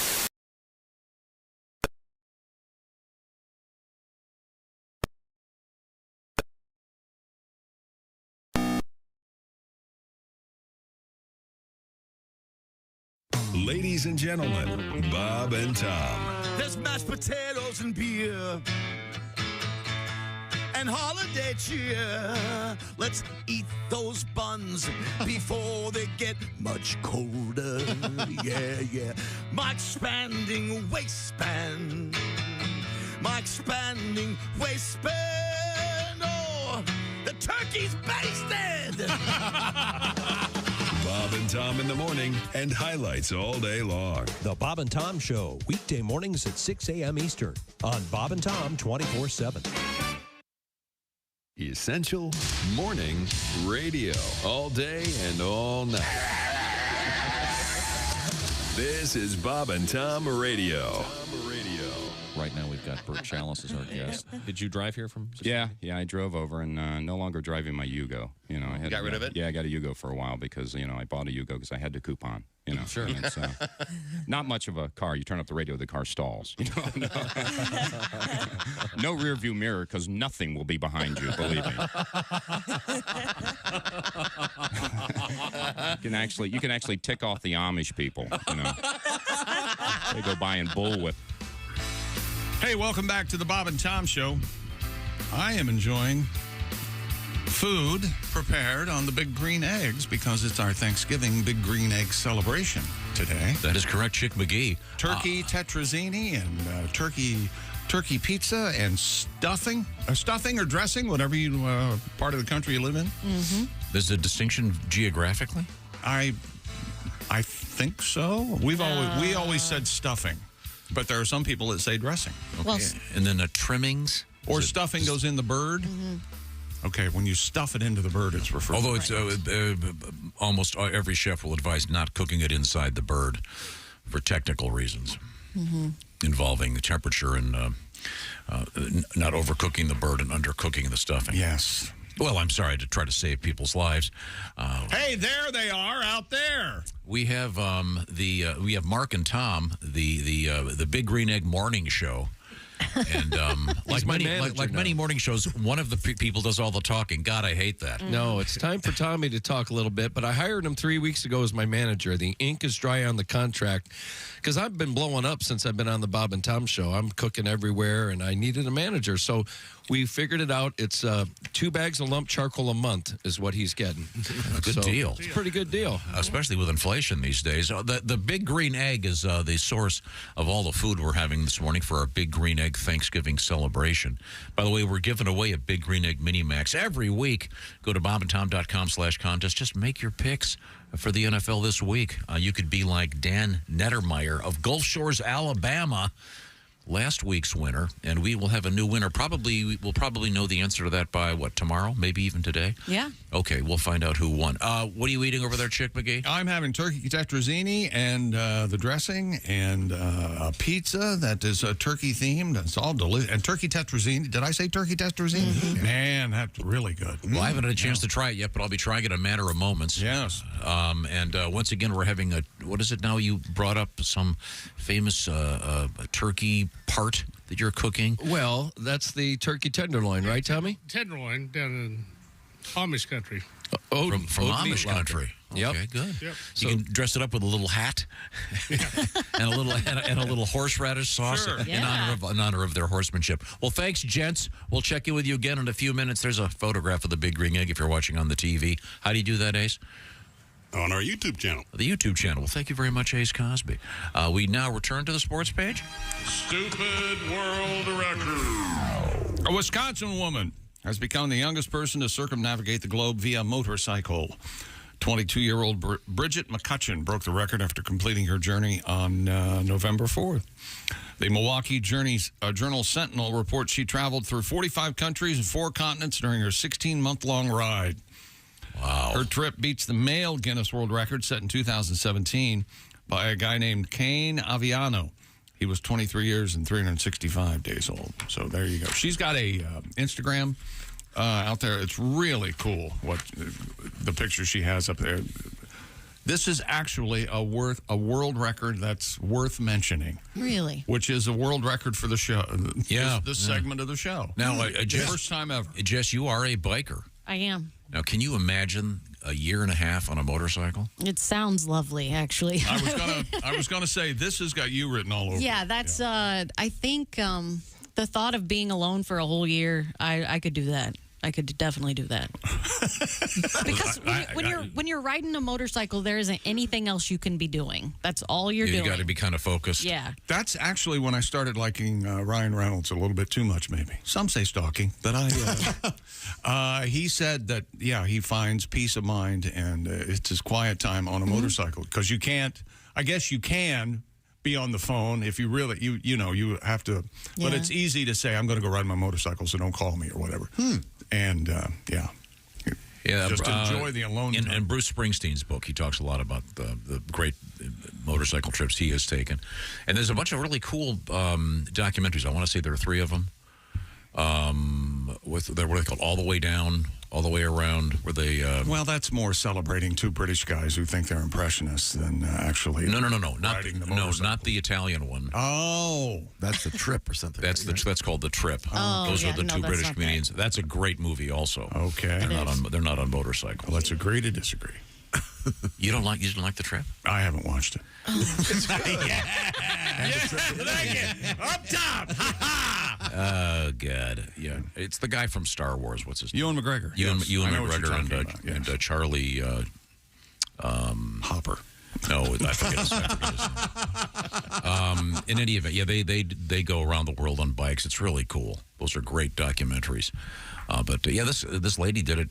That's amazing to go all the way around the world. The tough part, of course, is skimming across the ocean. Right. That is you got to be really going fast. For a long period. Yeah. Have you ever seen one of those cars that goes in at the boat ramp and it's a boat, you think it's going to just go in and then it turns into a boat? I love that. Yeah, they're... Didn't Lyndon Johnson, one of our presidents, have one of those? And he would play a joke on people. Yep. They wouldn't know that it was an aqua car or an amphibia car or whatever. Hey, why don't you come on and take a drive with me? And that's my Lyndon Johnson impersonation. That's good. Nice. And they'd get in and he'd start driving to. Oh no, I'm losing control is what he. And they'd go into the lake, and then he'd flip a switch and out into the lake. Yeah, that's one of our presidents who did that. And we learned another one of your voices. Hey, come on, why don't you take a drive with me? Yeah. Nothing? He did that, right? Yeah, that's true. Yeah, those boats, those car boats are collectible.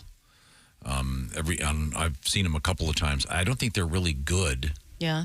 I mean, it never took off. Aren't they the heat pumps of automobiles? They really don't... well, the heat pump took off. Those really did not. Was Johnson the one that would do business with the door open? Yep.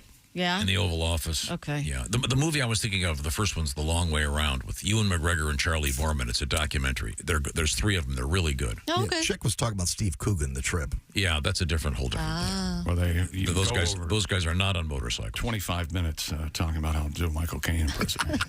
That's a great movie. Gibbs Aqua Car, $85,000. That seems a little pricey. What do you think, Tom? But it's a car and a boat. But yeah, compared... You know what? True enough. See, you get both. Not only is it a crappy car, it's a crappy boat. Mm-hmm. It's a perfect investment for you.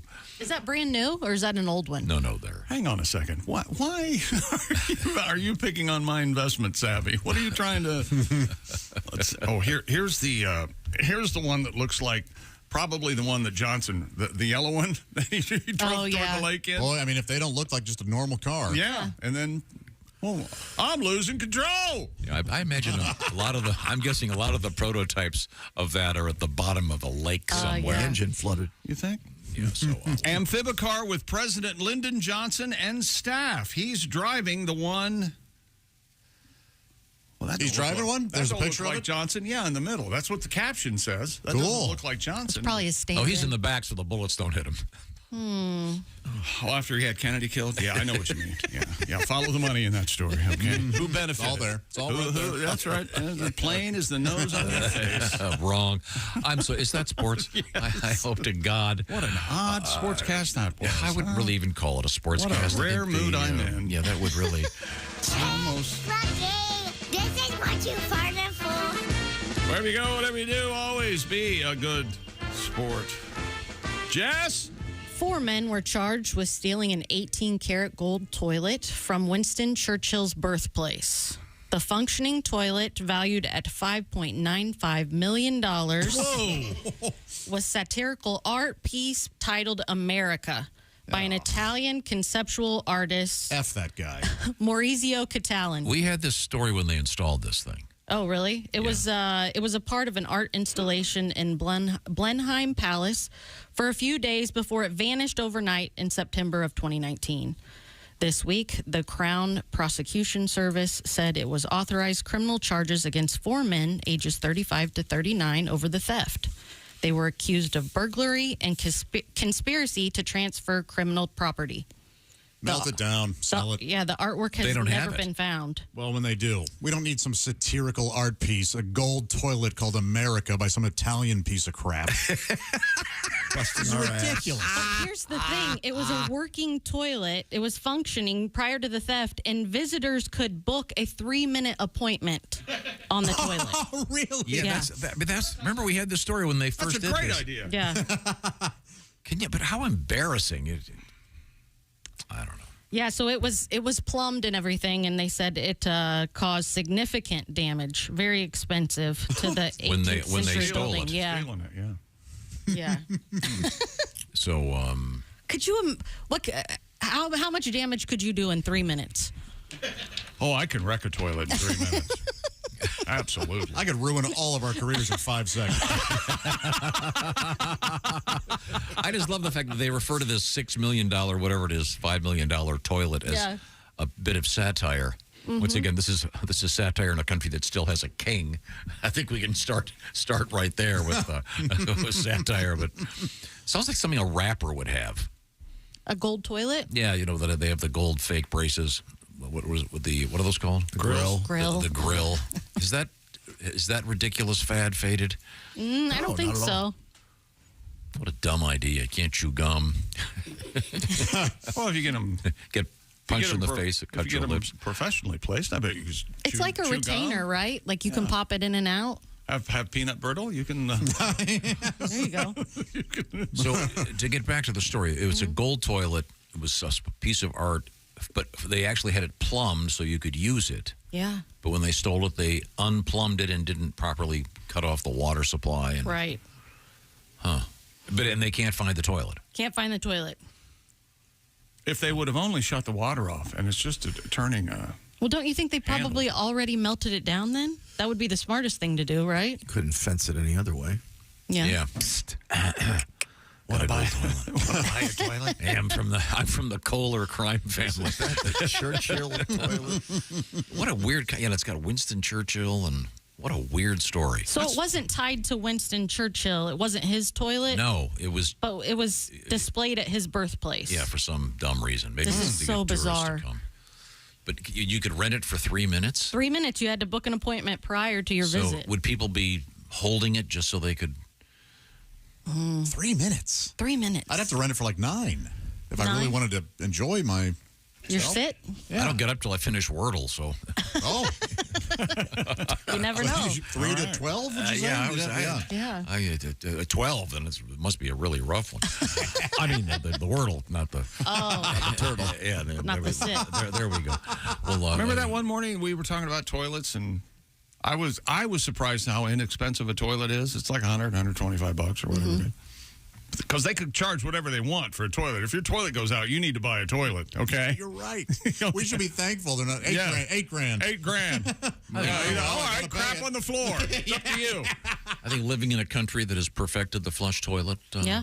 Congratulations, No, America. but they have like the Columbia or the... yeah, that'd be a great job naming. Have you ever looked at the names of toilets? Oh, yeah. The Independence or something. Yeah, they give them lofty names. They don't want to, you never get the Crapinator. You know, it's always really hauls the mail. It's always the Washington. You know, really. Very patriotic. Yeah, but it's great to live in a country where we have perfected the flush toilet, don't you think? Yeah, Josh gave me a toilet once. Oh, that's right. Yeah. It was. It ended up being. I ordered one, and it ended up being too small. It's for like my... a kid-sized toilet. Yeah, yeah, it was. It was like, oh, yeah, this is. I messed. I did something wrong. Yeah, it was like a toddler size. Like it didn't. But you were looking for one like that. Yes, yeah, and it was Did too that work expensive. out? Yeah, it did. Well, I sold the house, and they had kids, so I think it worked Perfect. out. Yeah, I love that at the mall. They have the family restroom, and there's that little mini toilet in there. that's what this was. Oh, those are great. Okay, Yeah. this is from the Kohler catalog. There's the Santa Rosa. The Reach. Okay. What? It's the elongated bowl. You can get that in 3 finishes. But you can get the Kohler Memoir in 5 Really? finishes. Who names these things? I don't know. The Memoir? Seriously? Yep. Come on. The Kingston. Do you remember all the colors Does toilets that come used in to come in? threes? By the way, is the Kingston, do you have to buy 3 of them? Yeah, there's a trio. The Kingston trio. There's the Kohler Catherine. Now, that's a good name for a toilet. the Tresham, the Persuade, and the Persuade Curve. Oh. Where does it curve? In the front, it goes down. Okay. Oh, Oh, yeah. like so. I mean, like it You're like- contours your body. As George would say, you're perched like a gargoyle up there on that thing. Yeah. Now, for NBA players, do they have, and Oh, they NFL must players, have. do they have extra large and extra high? They have extra high. I know that. They must have. Yeah. Wow. Because they get those for the elderly, right?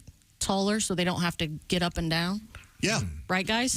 There Yes, is we one. do. Yeah, that's what my toilet looks like. Oh, I see what you're. They have the Highline, the Kohler Highline, and these are 2-piece comfort height elongated toilets. Nice. The Highline, Tom. Do they have one that has the recreational aspect where you have to like climb up and see if you can get a 3-pointer? No. The old upper decker? Yeah, the seat is 6 feet above the actual bowl. Okay, now this is a high dollar toilet, but I see you in this toilet, Tom. It's the San Rafael. It's $1,200. Wow. But it's very nice. Only available in 1 finish, of course. White. There's white, biscuit, I think.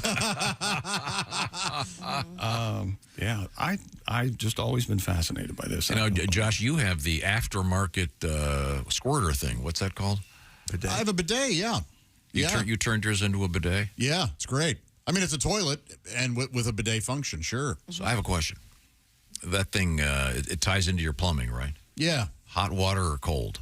You can change the temperature. Yeah. But I know with my shower, you turn it on, you got to wait a while before you get the hot water. No, Is this thing like at constant temperature? Yeah. Yeah, it must be preheated somehow. No, or there's something. a recirculating element to it that keeps the water hot. Yeah, yeah. So that's very fancy. It is. It's nice. The toilet seat itself is heated. The advancements we've made in the aftermarket bidets in this country. There's a dryer. So a dryer. Yeah, it's like a hand dryer. What do you mean? Hands come out of the toilet? That's right. These rubber gloves come out and they wipe and Tell you you're all dry good, give you a and thumbs give you a up. little pat. Yeah. And then high five. Yeah. Enjoy your day. Pat, pat. So I'd be concerned that there'd be some kind of short circuit if there's electricity in your toilet. No, it's all good, man. Yeah, no, it's all. Somehow some spark, you could charred sack. All of a sudden, I'm Rocco or Do you remember the Vanzetti, first Sacco and Vanzetti? bidet that you saw? I'm Yeah. assuming you went to Europe. Yeah, I saw one. I had no idea what it was for. It didn't make any sense to me. But that was one that was in the floor, right? Yes. Yeah. It was a separate, like a sidecar to the toilet. Right. I thought when I first saw it, this is handy. You can have your buddy sit next to you and chat. Tom. When you love someone very much, just right there. Once again, the gold toilet at Winston Churchill's birthplace. Not his, by the way, has been stolen. It's worth several $1 million. They have not found it. We'll see what happens. Coming up in the news, we have Homer Simpson in the news. Interesting story about the Sphinx and Disney World all coming up, and a couple of Thanksgiving requests. This is the Bob and Tom Show. For a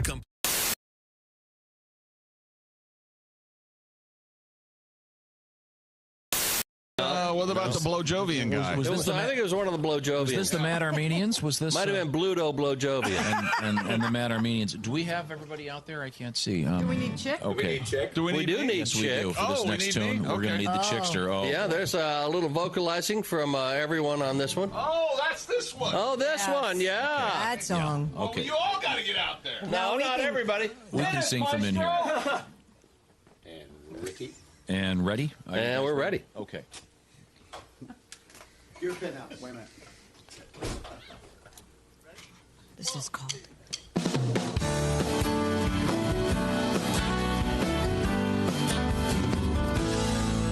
Dear Penthouse, I'm a freshman at a small Midwestern university, and I never thought something.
Classics. You screwed up I something. screwed up the damn My withheld God. name and address. Nice job, Chick. Nice job. That's it. And I even rehearsed yesterday. I did rehearse. You did? That's with rehearsal. Thank God you rehearsed. Think how horrible it would have been. And I still you can't not. get the. You did a great job. So let's do it again. One, No, two, three. No. Hey, it's Josh, and of course... Hi, Chick McGee, everybody. Your chance to win a Mini Max Big Green Egg for Bob and Tom at Big Green Egg. Each week, someone will win a Mini Max Big Green Egg. It's the Bob and Tom Show Pigskin Pick'em, powered by the Big Green Egg. Go to bobandtom.com/contest on the computer. Is that where you go? Are we eligible?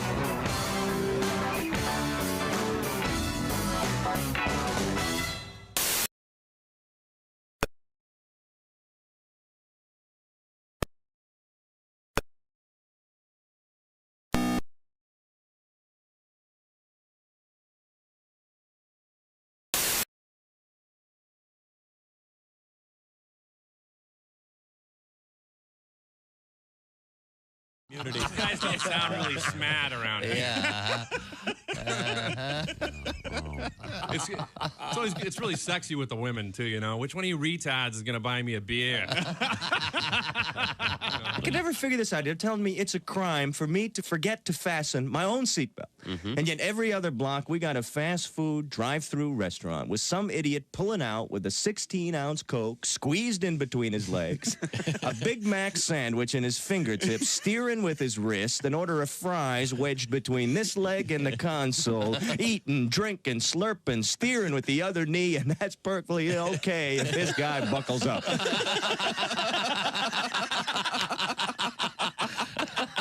And until you see a man pour a piping hot cup of coffee in his crotch at 40 miles an hour, you have no idea the maneuverability of an automobile. Thanks for joining us. With us in the studio, comedian Billy Gardell. Now, for many of the comedians who visit, all you have to do is tell them that there's porno there, and suddenly they What? I can't. I'm married. I can't even have it in the house. She'll find it. It's every time I walk in the house and I'm doing something wrong, I hear that music from Law and Order. It's like gong gong. I didn't do nothing. I'm so scared of her. I'm just scared of her. 1:27 p.m. The Gardell household. Dong dong. She's Southern, so she'll slip a sandwich in front of me, Dad. And then I did it. Welcome back to the Bob and Tom Show. We are once again enjoying the hospitality of the boys from the Big Green Egg, having Thanksgiving turkey tetrazzini, and turkey pizza, and all sorts of things. Now, turkey pizza is a cool thing you can do with your leftovers. Yes. We had one last year. The Big Green Egg Mini Max, we're giving one away each week, including this week. Go to bobandtom.com/contest and make your NFL picks for week 10. Right? That's coming up. Yep. And all you got to do is pick the winners. You could be just like Dan Nettemeyer of Gulf Shores, Alabama, our winner from last week. We'll know the winner from, actually, he was the winner 2 weeks ago, now that I think about it, because week 9 just ended last evening with what happened, Chick McGee, last night? The Los Angeles Chargers. Hey, I did it right. They played the New York Jets at MetLife Stadium in New Jersey there, and the Chargers won by 27-6. And we were all wrong about something. Yes. The name the Chargers, we all thought had something to do with lightning and electricity. Because of the lightning bolt on the side of the helmet. But Baron Hilton was the first owner of the team back in 1960, and he was also the head of Hilton and a Diners Club, was it or MasterCard? One of the off-brand charge cards and charge cards. He wanted to make people aware of credit cards, so he nicknamed them the Chargers. It's pretty funny. Yeah, that I didn't. That just seems so. But hey, congratulations. Now we had there we go. We got the camera outside now. If you're watching on YouTube, that is the Big Green Egg Mini Max, and the fellas are making a bunch of great. There they are. Bunch of great Thanksgiving foods for us this morning. We've got Mark Sion and his new sidekick Tom. Yeah, Tom Williams, and they've been cooking all morning long, getting ready for Thanksgiving, and it's delightful and delicious. Josh, are you having a snack right now? Yeah, I had some smoked turkey. It was great. Thank you so much, guys. And what else did you cook this morning, fellas? Well, we did a lot of different things. You know, the versatility of the Big Green Egg is really what it's all about. So not only did we do a holiday pizza, which was done on a pizza stone. You can see a picture of it there. We've got the Mini Max going, which is our only portable unit, truly, at 72 pounds. So we've got a cedar plank there doing some veggies for you guys, some Christmas-looking veggies. And, of course, a turkey tenderloin, cooking turkey on the Big Green Egg. I mean, it is the season. And when you cook indirectly on the Big Green Egg, that lump charcoal and that heavy-duty ceramic that has that lifetime warranty makes the greatest turkey for Thanksgiving. What do you think, Tom? I think that this Tom wants to weigh in here just before I interrupt the other Tom, because I've noticed that he almost never gets to talk. The notion of having the big bird and the big carving thing. Yeah. A lot of people are getting away from that, and they're doing. Yeah, they're carving their bird before they serve it, but they're placing it in a really pretty platter, looking nice. Or they're just getting various turkey breasts. Oh, turkey breast, and just doing that. You could do that too. It's a lot easier to cook and to cook it properly. Because cooking a whole bird's kind of tricky, because you don't want to burn part of it and not burn other parts. Well, it's easy on the Big Green Egg, but the good news is Tom went down to the Odin Meat Locker, and what did you bring for Tom for Thanksgiving? Oh, another package of them. Turkey tenderloins. Yeah, and they're from Amish country. Yep. Right. And thank you very much. I will be serving them up, as they say. Once again, don't forget to enter our contest, bobandtom.com/contest. Find out about winning yourself the Big Green Egg Mini Max, which is the portable version of the Big Green Egg. And it's a beautiful piece of equipment. Thanks, fellas. Well, we're going to be eating during the next break. Certainly looking forward to that.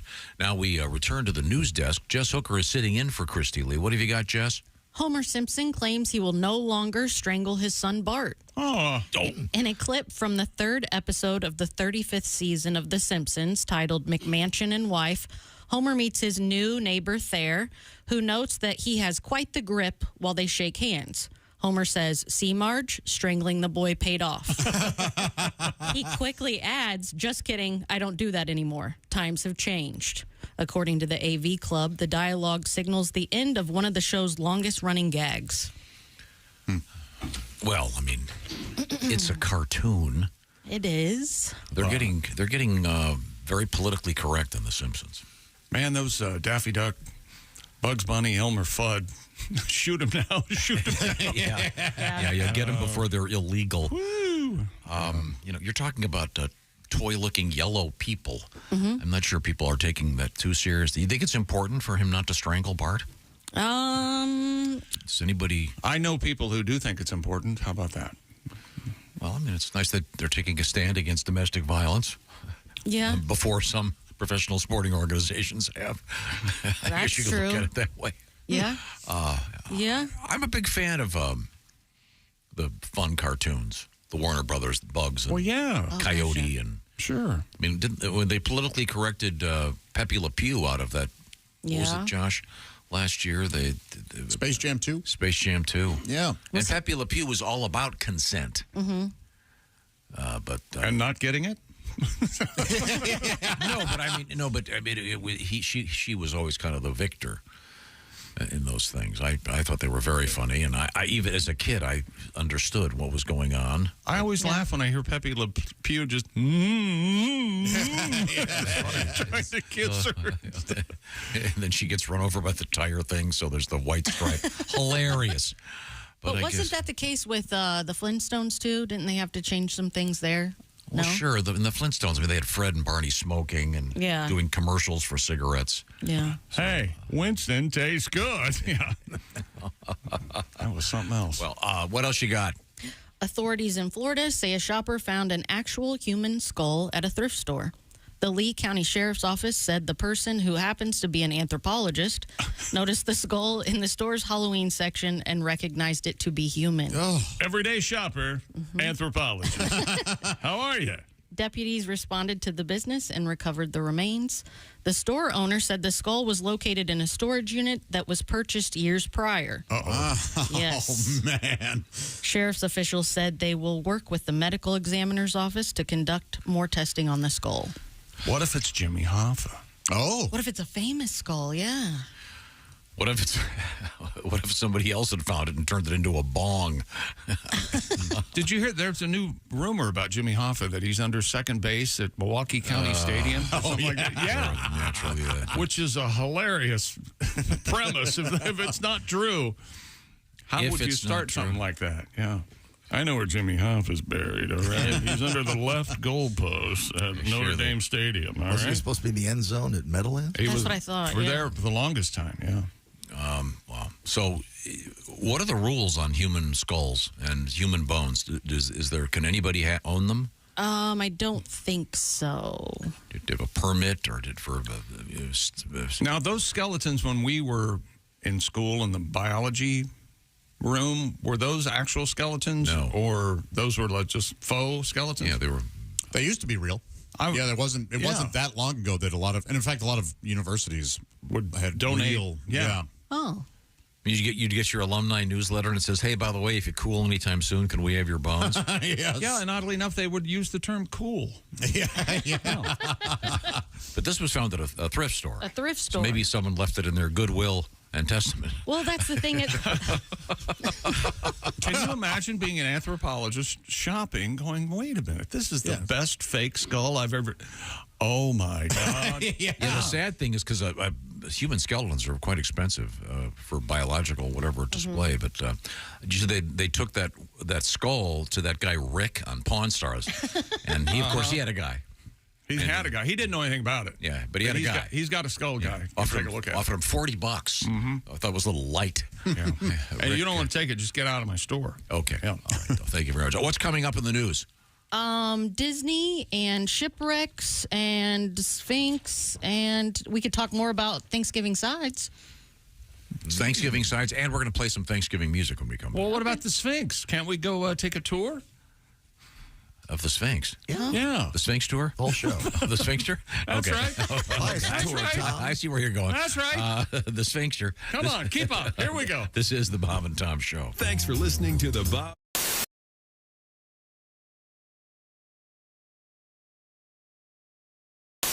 Hey, Josh Arnold here from the Bob and Tom Show. Do you know where squeaky, fresh cheese curds come from? Well, yeah, it comes from a cow's teeth. Everybody knows that. No, they come from Gardner's Wisconsin cheese. Well, yeah, but before that, it was in a cow's teeth. God, is that you bleeping me? This is why Gardner's Wisconsin cheese is different. Their cheese curds are made fresh in the morning and delivered to your doorstep in about 48 hours nationwide. The freshest curds outside the walls of the creamery, I say. Wow. We've got fresh curds, but we couldn't get them to you for about a month by buggy. You gotta try their oven-baked cheese. It arrives at your doorstep pre-baked. You just heat it and eat it. Grill it, skillet, air fry it. Oh, we're not allowed to have air fryers. We'd burn in hell for that.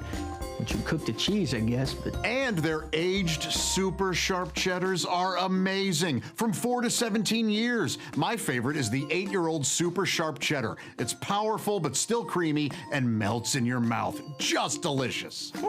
Sounds like that Gardner farmer is pretty smart on cheese. Right now, receive free cold pack shipping and free cheese curds when you spend $59 or more at GardnersWisconsinCheese.com. I don't have an internet. Their pre-selected package deals make great gifts for coworkers, friends, or anyone hard to shop for. Remember, cheese is always a good idea.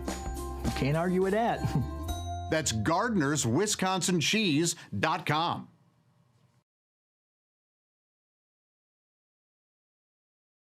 I can't help but notice that Todd Boner, the bass player, is now sporting one of our new camel toe T-shirts. Oh, cool. Look Hey, at thanks, that. Todd. Donnie wearing his traditional wolf with a Santa cap on. Yeah, I'm getting gonna ready for sell the out. I'm holidays. sticking right with the wolf, Tom. These colors don't run. Okay.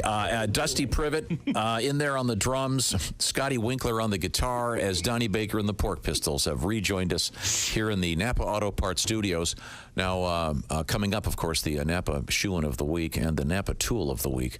But first, Donnie, you've got something new for us? Yeah, if I can remember the verbs too. We got so much fog in here. There's more fog in here than the steam room at Joe Jen's Spa when you pay extra. I swear to God. But this tape is a dedication tape. It sort of ties in Tom Petty's and Thanksgiving, Tom. Okay. Because it's about Tom Petty. It's a tribute to him. We lost. Our band's always been fond of him. And then the wishbone. There's going to be a fight over the wishbone this Thanksgiving, and that's what this tape's about from Donnie Baker and the Pork Pistols. I can't wait.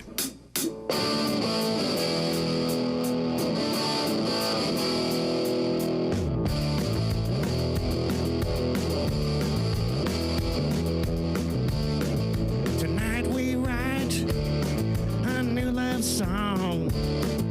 Tonight it's on like Donkey Kong. Excuse me if it goes down. But if it stays hard, you're in Tuggy Town. Whoa, come on, chick, sing with us. Yeah, erections, baby, custom built for you. Come on, do me, honey, before these turn blue. Now and then, I get this feeling. Sometimes it happens for no damn reason. Excuse me, I know it's wrong. The time I got a boner when I met your mom. Oh, yeah, erections, baby, custom built for you. An angel scanner knows just what to do. Erections, baby, custom built for you. And tell your mama there's room for two. Oh. All right. Okay, Donnie? How good a song is that when it still sounds good? yeah, no kidding. Mom, her mom, huh? Yeah, well, I mean, Angel's mom was fire-ass hot. And Angel sort of looked like Tom Petty's. And her mom looked like that, too. But her mom wore them dark, like them transitional frames. I can't afford them. And so her mom she was hot, too. She sort of resembled a young Mitch Hedberg. So between those two. Sounds lovely. He always wore the transitional shades. Good point, Don.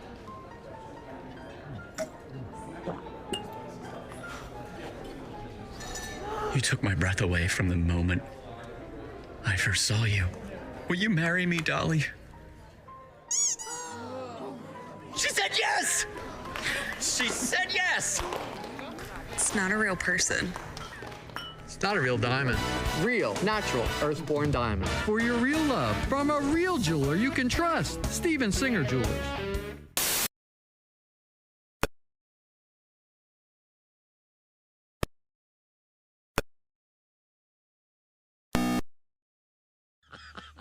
Hey, the keg's dry, but I think we've all had enough. Oh, yeah. Listen, I hate to waste time, so who here besides me has herpes? Same, because then you can match up. Yeah, the neighbors are on the phone. They want to hear some Skinner.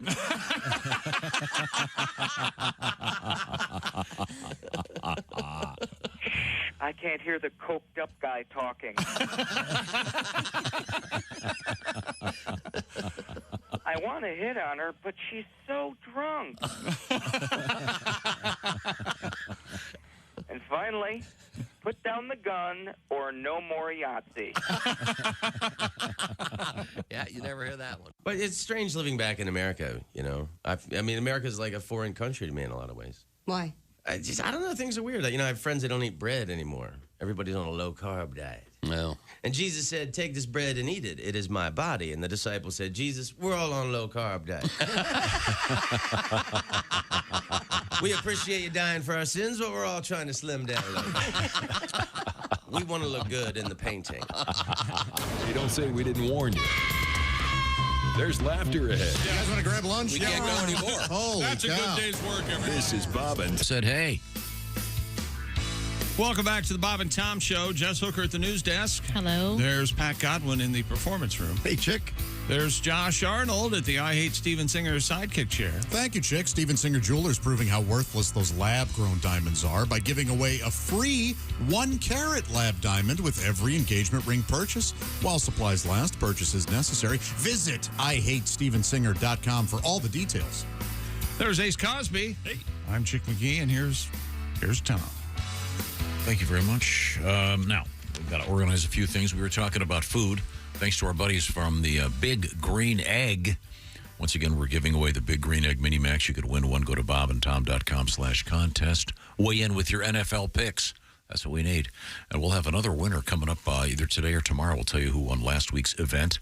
But it's real simple. Just weigh in with your picks, and you could win the Big Green Egg Mini Max. We return to the news desk. What else is happening? Talking about food, let's talk about the sides again.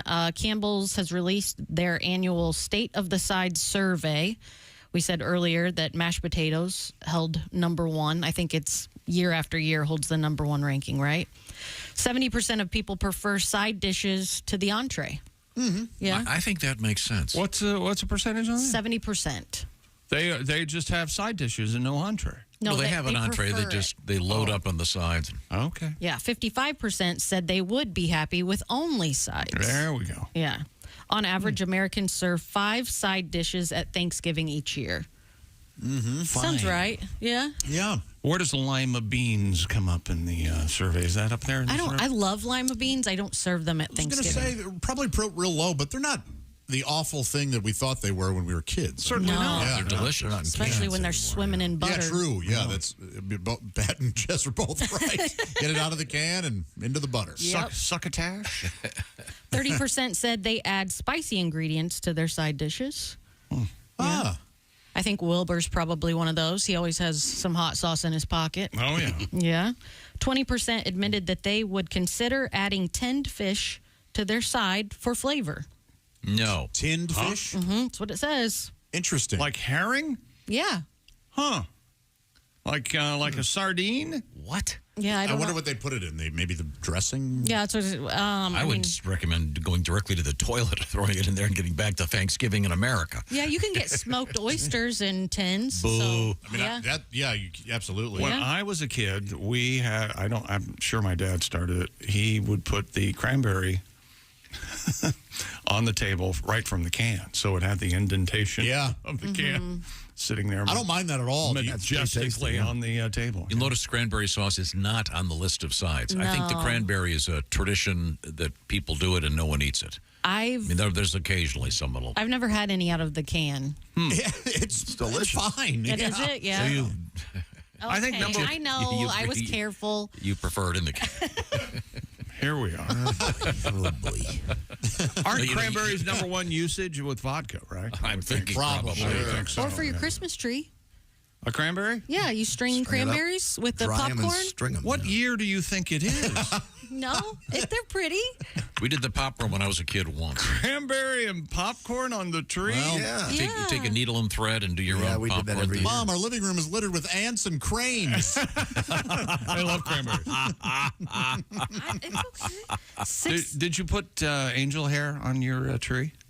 That The white, tinsel stuff. fuzzy- We Oh, used the vermicelli in my Fuzzy house. stuff. Did you ever flock your tree? No, but we would flock the windows. Okay. Yeah, that's my mom is a really good artist, and so she would do these really cool Now, scenes. if you're in not our familiar with the window. word flocking, right? which one has to say carefully on the radio, Of course. it's like putting shaving cream that's kind of that dries on your kind of white foamy. Yeah. So it looks like snow. Yeah. Comes in a can. Again, there you Figs, go. figs. You Comes spray in it a on can. your tree. So in the survey, they didn't count gravy as a side, I'm guessing? No, that's not a That's side. a sauce. It isn't? It's a That's more of a condiment, yeah. Condiment, yeah. Okay. Yeah, That's you what I would can't just say. have a bowl of gravy. I mean, And you could. To me, it's surprising. Mac and cheese is the third most popular side dish. How many side dishes does this list have, number-wise? 5. Oh, Just the five. Those Yeah. are the top 5. Yeah. 60% of Americans like serving Thanksgiving side dishes that reflect their culture. For those who prefer sides to entrees, 2/3 said that they would like to have it at least one traditional side on days other than Thanksgiving. Ah, sure. Yeah. I like to have stuffing another time. I don't know, probably once a year, I would Really? say. Yeah. It was a regular side at our house. The growing stovetop up. or The homemade? stovetop. Mm-hmm. Stovetop was a big one at our house. Yeah. And I helped. Is that That's right. That's shake and bake. Oh, sorry. Commercials. Loretta Lynn, I believe, for Shake and Bake. Yes. And nearly 6 in 10 Americans will celebrate Friendsgiving this year. 60%. I'm doing that. Very nice. Yeah. That's fun. We've been a part of that. It's like you bring the leftovers the day after. Fun. Yeah. It's a lot of fun. So everybody has everything's left over from their traditional Thursday Thanksgiving, and then you bring. Pat and I had an actual Friendsgiving on Thanksgiving Day one day. That was a great day. Yeah, it was nice. Just the two of you? And his Jimmy, son. yeah. Oh. Who did the cooking? Josh. Me. Josh. All right. Yeah. Mm-hmm. Did you cook a bird? I did, Yeah, you didn't I? did. Yeah, of course Or just you the did. breast? Yeah, no, I cooked the Huge turkey. one, yeah. Huh. Yeah. Did you do any gags? I didn't. No, no. You know the classic gag, don't you, Jess? The neck in your zipper. That's right. The turkey neck. When you're the turkey neck, you dry it off. By the way. Right. Certainly. You don't have to, but You if don't you don't, wanna if you mess don't up your dry it off, you got to pants. mess up your You don't pants. want to ruin a pair of And when khakis. someone rings the bell, you walk to the front door screaming, and you go, "Oh my God!" There's been a terrible accident with the blender, and it looks like you. Why did I ever decide to make love to that blender? Well, the more kid-friendly joke is the hen inside the turkey. I think Cornish game hen, yeah. I think that's actually more terrifying. Yeah. You go, want to explain how you do that gag? Yeah, you can just bake a little Cornish hen inside of the turkey, and then when you go to carve the turkey, you tell all the children, "Oh my God, the turkey was pregnant." I think that's much more horrifying. I love scaring kids, though. So No, I think that's going to be the stuff of nightmares for years to come. Isn't there a Stephen King book where the gentleman is pleasuring himself with the garbage disposal and something goes wrong? no. Yeah. I do not That's remember not this. possible. I always remember this. No, when how talk could you about get it in there? I mean, Well, you need a step stool, I would guess. Why did he think that would be? No. If there is. I think it's the Mangler or something. Maybe not. I don't Okay. It's time now for some Thanksgiving music. Is that right? Yeah. Here's a obscure cut from the world of Thanksgiving songs. Well, they both make a living at their bare feet. Catching one is like a treat, and both of them have body parts for sale. They both advertise juicy breasts. Some you eat, some you caress, but only one is better, deep fried. Turkeys and whores, turkeys and whores. I love them turkeys and whores. Turkeys and whores. They both strut around with feathered hair. Both get stuffed like a teddy bear. Both have the same nickname, the gobbler. Gobbler. Some are big, some are small. Both are fun to butterball, but only one gets eaten in the end. Turkeys and whores. Turkeys and whores. I love them turkeys and whores. Turkeys and whores. Now, if you catch one, here's some advice. If you find a pecker, just be polite. Tuck it back up just behind the giblets. One's only popular this time of year. Both leave you grinning ear to ear, but a whore will charge you more if you want seconds. Turkeys and whores. Turkeys and whores. I don't mind spending extra on the trimmings. I get sleepy on Thanksgiving from turkeys and whores. Turkeys and whores. A classic that will always be a classic from Floyd. Thank you very much. Coming up, some more Thanksgiving treats, including the famous phone call. I'm looking forward to playing the famous phone call. You'll see why it's famous in just a second. But first, I want to tell you about Simply Safe, the design-it-yourself, do-it-yourself home security system. There's never a wrong time to protect your home, of course, but the holidays, you're on the go, and your home needs protection. And this fall happens to be an especially good time if you're in the market for a security system. You can save up to 50% off a brand new Simply Safe home security system at simplysafetom.com. Named the best home security of 2023 by U.S. News and World Report. A comprehensive protection for the whole home with advanced sensors that detect break-ins, fires, floods, HD cameras inside. Now, powered by 24/7 professional monitoring for less than $1 a day, half the cost of traditional home security. And with the new 24/7 Live Guard protection with the Smart Alarm wireless indoor camera, monitoring agents at Simply Safe can see and speak to intruders, helping stop crime in real time. A powerful technology exclusive from Simply Safe. And satisfaction backed by Simply Safe's money-back guarantee. Try Simply Safe for 60 days risk-free. If you don't love it, return your system for a full refund. And for a limited time, Bob and Tom Show listeners get a special 50% off any Simply Safe system with a Fast Protect plan. Visit simplysafetom.com and get it started. That's simplysafetom.com. And don't forget, there's no safe like Simply Safe. And we had that story about that golden toilet that was stolen, worth, what was it, $5 or $6 million? $5.9 million, yeah. And they haven't found it yet. I just got this phone call from a pawn shop. Apparently, someone fenced it there. They got $52 and one of Pat's old guitars. So, boy, that pawn shop's going to cash in. Coming up, we have more Thanksgiving treats, weird news out of Disney World, and the Sphinxter in the news. That's right. The Sphinxter. Yeah. He's our buddy. What happened to your nose, Sphinxter? This is the Bob and Tom Show. Bob and Tom.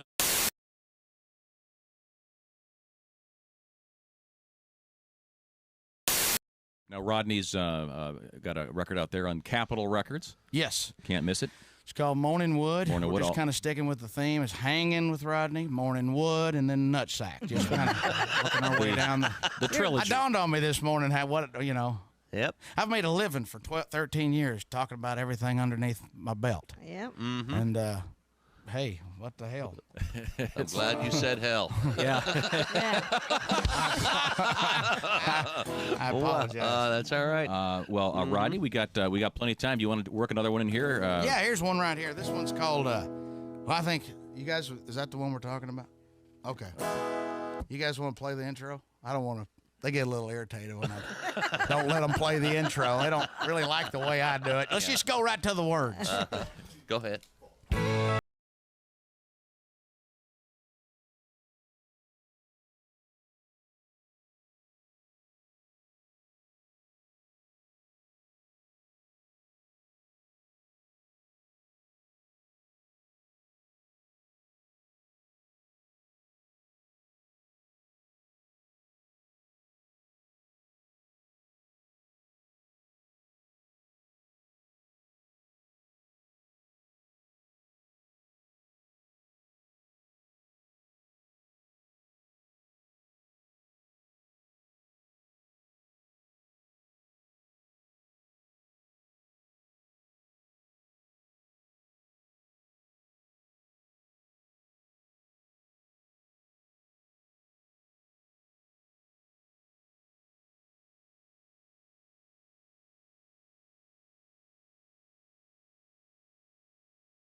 It's literally just water. Mouth it. Mouth it? Has that been throwing you guys off? Like, I've been told that when I drink out of bottles that I really, wrap my whole mouth around them or whatever. And I'll be honest, I have no idea what people are talking about.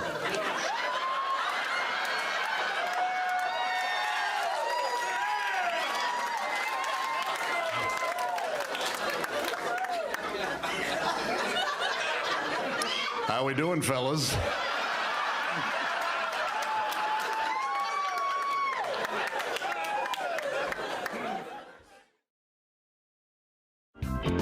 Today, a little bit of an issue, something a little minor. Christy has a new boyfriend. She's officially announced the arrival of her new boyfriend.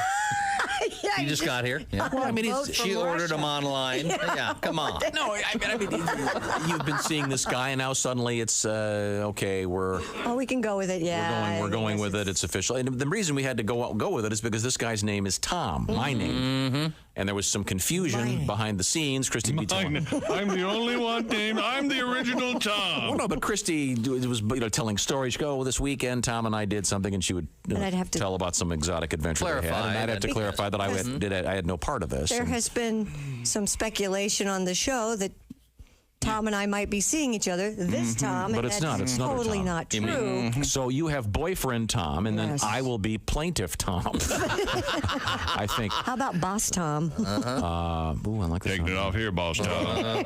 But see, since he's your man, he should be Major Tom, and then I would be Minor Tom. Oh, that's nice. That way, since he's like the guy, you're major dude. Yeah. We'll have to settle on something. I kind of like work Tom versus play Tom, or day Tom versus night Tom. But then sometimes you see him during the day, like on a Saturday. You probably let him in, I assume, during the day.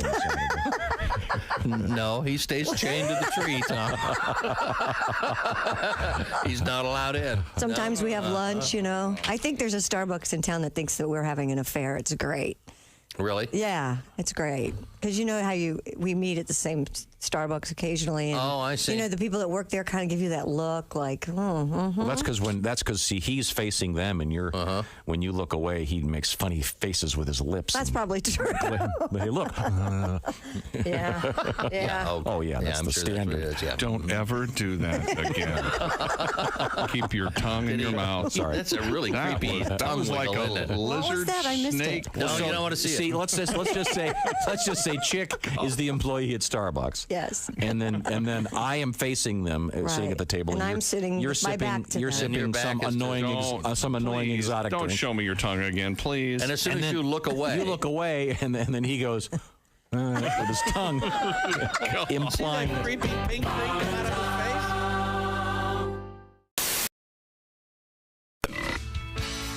face? Hey, welcome back to the Bob and Tom Show. We are just wrapping up our Big Green Egg presentation with our Thanksgiving dinner that was cooked on big green egg. That is some of the best turkey I've ever had.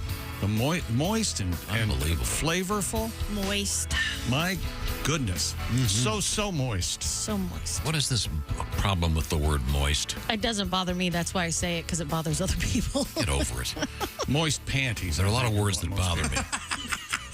Most people have a problem with. What are you saying? What do you say, panties or bloomers? What do you? I'm sorry, I forgot to get in the Chick McGee like, time machine going back to being 12. You like panties? No, I say. For real? Did you? Is anyone else's tongue going to jump out and run down the hall? I'm too busy choking on mine. I am not acting like I'm 12. I'm 8. Anyway. Bloomers. Has anybody used that in a while? No, I say underpants. Bloomies. Pantaloons. I love pantaloons. I love that word. I think pantaloons are pantaloons, right? Aren't they pants? Yeah. I don't think Spanish, that's underwear. yeah. I referred to these new lights we have as our pantaloon lights. Because They look like pantaloons. Vasco da Gama. what's a pantaloon to you? Real puffy Those pants. baggy, puffy pants. Oh, that's they are. They're just baggy pants. I don't know. Oh, I thought. Oh, thank God. We have something else. There's Kostaki. Now, Kostaki, do you what do you call the stuff that you're wearing beneath your jeans? Your underwear. What do you call that? You can't give them. Give it to him. Boxer briefs. What? I'm wearing my underwear. Underwear. Okay. Now, Put your underwear on, kid. Briefs? Now, Jess Hooker is here with us. What word do you like to use? Underpants. Hey, Kostaki. You do not like the term panties? No, I don't say panties. I say underpants. I think it's weird. I don't know. I think guys are the only ones that are like, take off your panties. Like, what? I mean, I don't know why I said that. What is the... Some girls say that. Hang on a second. Oh, okay. I find that women prefer if you call their underwear cooch roll-ups. They seem to really like that. Isn't there an episode of Seinfeld where Jerry tries to use dirty talk and he goes, yeah. You mean the panties your mother laid out for you? Something like yes. that. Oh, God. Yes. Very easy to get dirty talk wrong. Yeah. Wow. You don't like the word panties. No, it's not that I dislike it. I just say underpants. I don't know. Okay, Pat, what are you wearing right now? I'm going commando today. Oh, no. Really? Oh, yes. Don't tell me. Are you really? No. Are you I out there? I got a boxer brief on. Prove it. Prove Now, it. you were talking about, Kostaki, I'll be with you 1 second. Real quick, we were talking about this woman who went around the world on a motorcycle, Yeah. which is amazing. Yeah, and you were a It motorcycle was a enthusiast. world record. I am. I ride. Been riding since I was a kid. Yeah. Now, is there I have a any bike. coochie chafing going on there? Not for me. But yeah, I know there's some body balm that people use. Sure, So it yeah. doesn't do that, or you powder up. You got a saddlebag full of baby powder. Yeah, saddlebag. Yeah. Yeah, you probably have baby powder up there if you want to ride your Right bike. now. Yeah, they also You, have. you pat me in the groin, they're going to see powder flying out. They have. Remind me not to pat you in the groin. padded underpants for extra cushion when you're Okay. riding for a long way. Okay, good. I need those just for everyday life. Yeah, just So I need some falsies back there. they have those. A fake butt? Yeah. Okay, well, he doesn't have a fake butt. You don't It's know that. Kostaki Economopoulos. Kostaki, do you have an ass? Oh, come on. You should have said I was married to one. Quick. Did we lose you? I think we lost him. I had a weird sound thing. I'm not sure what happened there. Okay. Oh, I'm here. Yeah, you missed it. You're our NFL correspondent. What have you got for us today? Well, I gained an hour Sunday morning, and then the Falcons killed 3, so I'm still down 2. How did the Falcons lose that game? What I are don't they know. doing? I don't know. Even with my boy Taylor Heineke, there, quarterback, I don't know what happened. It is a disaster. To be fair, the Vikings had this great story. The Vikings traded for quarterback Joshua Dobbs, who has a degree in aerospace engineering, by the way. He interned with NASA. He gets to the team on Wednesday. He doesn't have a single practice rep. He literally doesn't snap the ball during practice. Doesn't know the names of any of the receivers. Yeah. During the game, he's using numbers for them. Hey, 82, Right. stuff like that. Yeah. Right. Amazing. Right. Yeah. So the quarterback in front, the 3 quarterbacks in front of him are all hurt. You got to go in there. And you know what he said? Hey, this isn't rocket science. That's what he did. Because he's a rocket scientist. You know, you never Sorry, know. Kostaki, there was a sound thing going on. Yeah, we had a sound thing that time. We just heard you say it's not rocket science. I'm sure that wasn't your punchline. That's the trouble with life, I think. It all boils down to you don't know who the astrophysicists are. and You're who right. They should wear pins. Absolutely. Oh, you're an astrophysicist. I won't make an idiot out of you. So, yeah. Are we sure that being the 35th best quarterback in the NFL is the best use of this guy's time? Could we could be colonizing Mars, but instead the Vikings are going to get to 7 and 10. All right, that's great. I want to know what happened to the guy's eyebrows. That always freaks me out when you don't have eyebrows. It makes me uncomfortable. Katie Couric makes me uncomfortable. No eyebrows. And Josh Dobbs, no eyebrows. I don't know if it's alopecia or whatever the hell. Yes, you're right. Didn't Joe Pesci do that in the No. Kennedy assassination fake movie? Kinda. Oh, Yes. yeah. Yes. Well, you know who was Benicio del Toro did it in Usual Suspects to make his character seem even weirder. He shaved off his eyebrows and then let it grow back. But they weren't fully grown back for the role. It wigged me out, Tom. So it's a pretty cool story, Kostaki. I mean, coming and just walking into the team and being able to be that It is, successful. actually. It is. We had 7 rookies got the start. Boy, I hope they don't do that with my pilots. There's a lot of new people doing it. Everybody's new at some point, yeah. Yeah, I know, right? The other backups came in too. I mean, the Giants played Tommy DeVito. He's got no experience. All right, this joke is the dumbest, and it's a stretch, but it makes me giggle. I don't care. The Giants played Tommy DeVito. He's got no experience. They should get Danny DeVito. At least he's thrown Mama from the train. Throwing joke. Yeah. That's okay. That's all right. I think. We'll accept it. Was he in that movie? That was so long ago. I forgot. Sure. Yeah. That is a long time ago. Yeah. What is the word he's trying to come up with? The night was moist or something? yeah. Never mind. Okay. No need to change the clocks in the Raiders facility. The owner has already set the team back a decade, so that's good. Raiders are now playing. They're paying their 2 prior coaches almost $85 million to not coach for the team.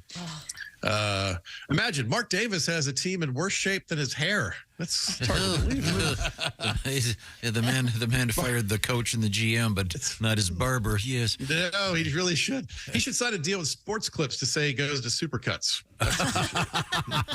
Well, you know the old saying, though, back when they started the AFL, Lamar Hunt was one of the most important owners with the it wasn't the Chiefs at the time. He owned the Dallas Texans, actually. And he lost $5 or $6 million the first year in 1960. And some reporter asked him, how are you going to continue? He goes, well, yeah, I can only do that 150 more times. And yeah, Wow. so I think Mark Davis is kind of in the same. Yeah. In the same. That's a great line. I never heard that. Yeah. That's cool. Yeah, the guaranteed money thing is amazing to me. And Yes. you don't get that anywhere else. But I've got to congratulate, Especially by for the way, these the NBA, to switch gears for a second. The NBA is doing this sort of during the season little mini tournament. Yeah. I had no doubt that you would love this. And just play the season. No, this is great. Okay. It's kind of complicated. It involves Friday night. But the essence of it is the winning team of this little mini. How do you I don't even know how to describe it? Each player gets $500,000. Yeah. And then the guys in second place get $200,000. Because Yeah. I've always contended, with as many games as they play, it's kind of tough to get into it every night. So I think they should only pay the winning teams every night. You'd see a little more hustle out there. Yeah, but these guys, I mean, not all of them make the max contract, but some of them make $500 million, and they're given $500,000 to win a tournament. Well, you know, they're going to. Okay. I'm just saying they're going to hustle a little extra if they're going to make an extra $500,000 in 6 weeks, whatever it is. Tip money. Yeah. You know what I'm saying? You know what I'm saying, Kostaki? A little bit of incentive. When you guarantee the money, there's no incentive anymore. And a lot of the players aren't making the giant money that we talk about. The other guys, that's a giant amount of money for them, you know. So, But I think that'd be kind of fun. At every game, the winning team would get significantly more money. It's a little more hustle out there. That's all I'm saying. Yeah. But back to the NFL. I like the I'm idea sorry. there. Jalen Hurts apparently has an audible where he yells, Tiger Woods. It's like, wait, what does that mean? You bang some models and crash your car? What's that play? Is that when the quarterback sneaks around the wife? Is that the Tiger Woods play? Tiger Woods should mean you checked into a play that was really great 10 years ago. Maybe that's. Arizona got crushed 27-0. You think a team named the Cardinals would have a prayer, but not on this day. The Texans couldn't kick field goals for a while because their kicker got hurt. The Cardinals couldn't kick field goals because their offense sucks. That's why. The Texans' backup running back was the emergency kicker. Got a fourth quarter go-ahead field goal. I thought that was one of the best stories in the NFL over the weekend, didn't you? I agree. It was really interesting, right? We had an emergency kicker. We had an emergency quarterback. Can the Falcons get an emergency coach, an emergency general manager, please? It's definitely an emergency. Here's an earnest question. How is the punter not the best backup place kicker? Well, Kostaki, when you know about the NFL like I do, you'll know that it's entirely different mechanics of place kicking and punting the ball. I know, but still. Did you hear any of the interviews with that guy? I guess he played soccer growing up his whole life, and so he was a decent kicker. But I mean, to do it for the first time is absolutely hilarious and amazing and great. He had a couple kickoffs that were like there was a touchback on one of them. So yeah, it is amazing to me. But we needed to discuss this with Pat McAfee. The punter has got to be embarrassed when the somewhat stocky backup running back is the better place kicker. Yeah, it's a good question. I don't know. Browns quarterback Deshaun Watson started Sunday. Started what? Acting like a grown-up? No, not yet. Okay. Deshaun said not being on the field with his guys was hard on him. Quote, "This is the most guilt I've ever felt." Really? Wasn't he hard on his masseuses? Yeah, he was. I'd say he put his foot in his mouth, but that's probably something he's into. It's an underrated story that the Browns were terrible for 20 years. They finally got okay, and then they signed a quarterback that makes them impossible to root for. It's like they found a whole new dimension of suckitude. It's kind of amazing what they've done. My kid likes Triceratops and Stegosaurus. I prefer Gene Steratore. That's my favorite. He's dinosaur. Tom, he's the referee expert, I believe. It's on Fox or CBS. One of them. That is Used to be a referee. It's a great name. It's a great name. By the way, Kostaki, can I interrupt and point this out? Kostaki Economopoulos on the road. If I'm not mistaken, you're at the Bazinga Pub in Jamestown, Wisconsin this Thursday? Yes, sir. And Friday, you're going to be at Time Community Theater in Oshkosh, Wisconsin. Saturday, the 11th, at the Brick House in Eau Claire, Wisconsin. So some great live stand-up comedy with Kostaki coming up this week. And by the way, Kostaki, you're representing an organization. Do you want to explain how that works? Yeah, All Pro Lines. Just follow us on your favorite social media platform at All Pro Lines. It's a football joke brand. It's fun. It's this kind of stuff that we do, and we work on memes and write jokes together, and you can just enjoy it passively. It's good fun. All Pro Lines. It's time for the closer, Kostaki. What have you got for us? All right. Jim Nantz and Tony Romo will be the Super Bowl commentators. Romo likely to be the only Cowboy at that game. All right. Come on. Probably, yeah. All right. Well, thank you. Is there a sound problem the whole segment? Kostaki's a great stand-up. Oh, wait a minute. Oh, Jim. Oh, my gosh, Joe. Thank you. Oh, Jim. Kostaki, have some great shows this week. Appreciate it. Thanks, guys. All Pro Lines. Find them All Pro Lines on your favorite social media platform. And we now return to the news desk. Jess Hooker sitting in for Chrissy Lee. What do you got, Jess? Walt Disney World and Disneyland cast members have confirmed the following disturbing information. Uh-oh. Guests defecate while waiting in line for rides. Really? Tom, your thought? I mean, we're not talking a 2-year-old in diapers. Well, maybe. Kind of. One Redditor recently wrote, I am in line for Rise of the Resistance. Someone let their kid take a dump on the floor, and then they just walked out and left it. A user who works at the park confirmed the incident and said, fun fact, this is one of 3 incidents on the rise at the rise today. We'll call them shincidents. Shincidents? Yeah. 2 former Disneyland custodial team workers have also written about this unsavory topic. Wow. In their book, Cleaning the Kingdom, Insider Tales of Keeping Walt's Dream Spotless. I bet that's an interesting read. Mm-hmm. What? You'd want to read a book about how they keep Disney World clean? A whole book? I'm sort of shocked that you don't. Fascinating. I mean, maybe a 4-page article. I don't think chapter 20, the toilets in Epcot. The reason we've outlawed gum. That's true. Yeah. I know. You can't get gum anywhere on the property. You can't? Nope. I didn't know If you that. bring your own, are you allowed to chew it? Yeah. Yeah, sure. I think so, but they... Like a pack of gum, teach you how to chew it. Around Disney World, they to discourage it, they don't make it available. I didn't know that. Ken Pellman and Lynn Barron revealed that such incidents are dubbed Human Code H. Ah. Yeah, so if you get a call over the walkie. And guess who has to go clean it up? Oh, no. Goofy. You go not. Oh, God. There's been another dumping. Somebody grabbed their pants. Uh-oh.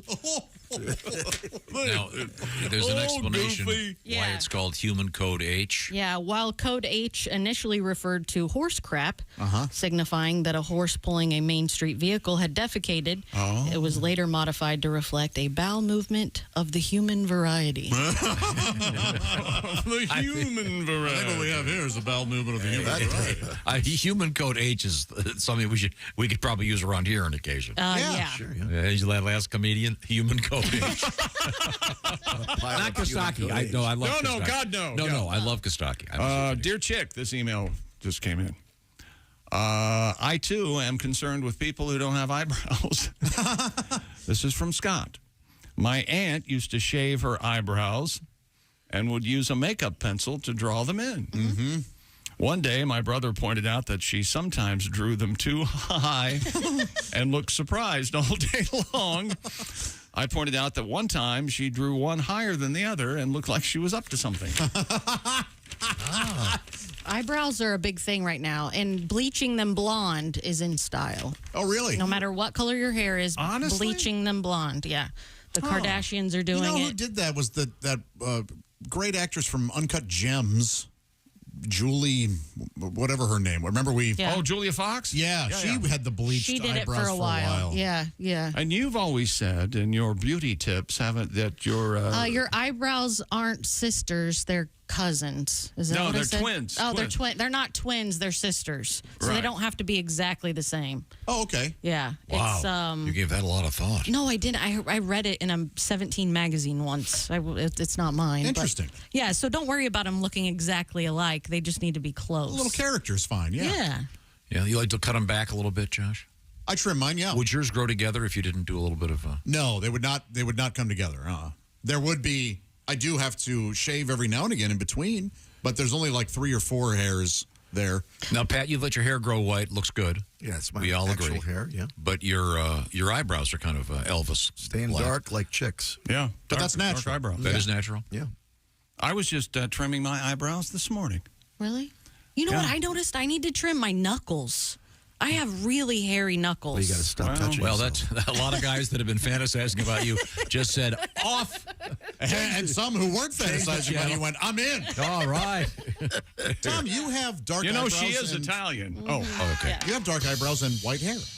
I do. Like Godwin does, yeah. I never noticed that. Are his, okay, his yeah. aren't as dark as Godwin's, right? No, I don't No, know. but they are dark. Oh, they are darker, yeah. If I let mine go, they'd be Brezhnev. I mean, yeah, they're and the older I get, the bushier they get. Yeah, it's crazy. Okay, well, this is all good to know. We'll be back with hair trimming tips for you, and now we know to watch our step as we wait in line at Disney World. I was also trimming my pubes this morning. Would you care to hear about that? Sure. Yeah. When no, we thanks. come back. This is the Bob and Tom Show. Got something to say? Send us an email, bobandtom@bobandtom.com. This is the Bob and Tom Show.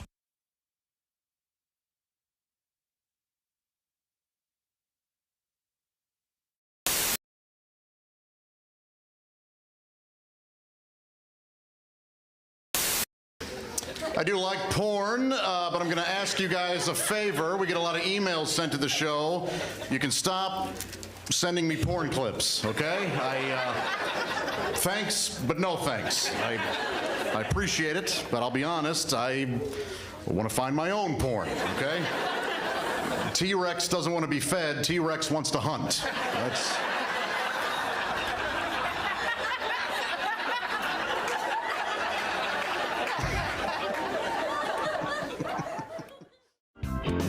I made this crazy movie called Freddy Got Fingered, and it was, I wrote it, I directed it, and it was a really, really crazy movie, and it won the Raspberry Awards, and people said it was the worst movie ever made, and all this stuff.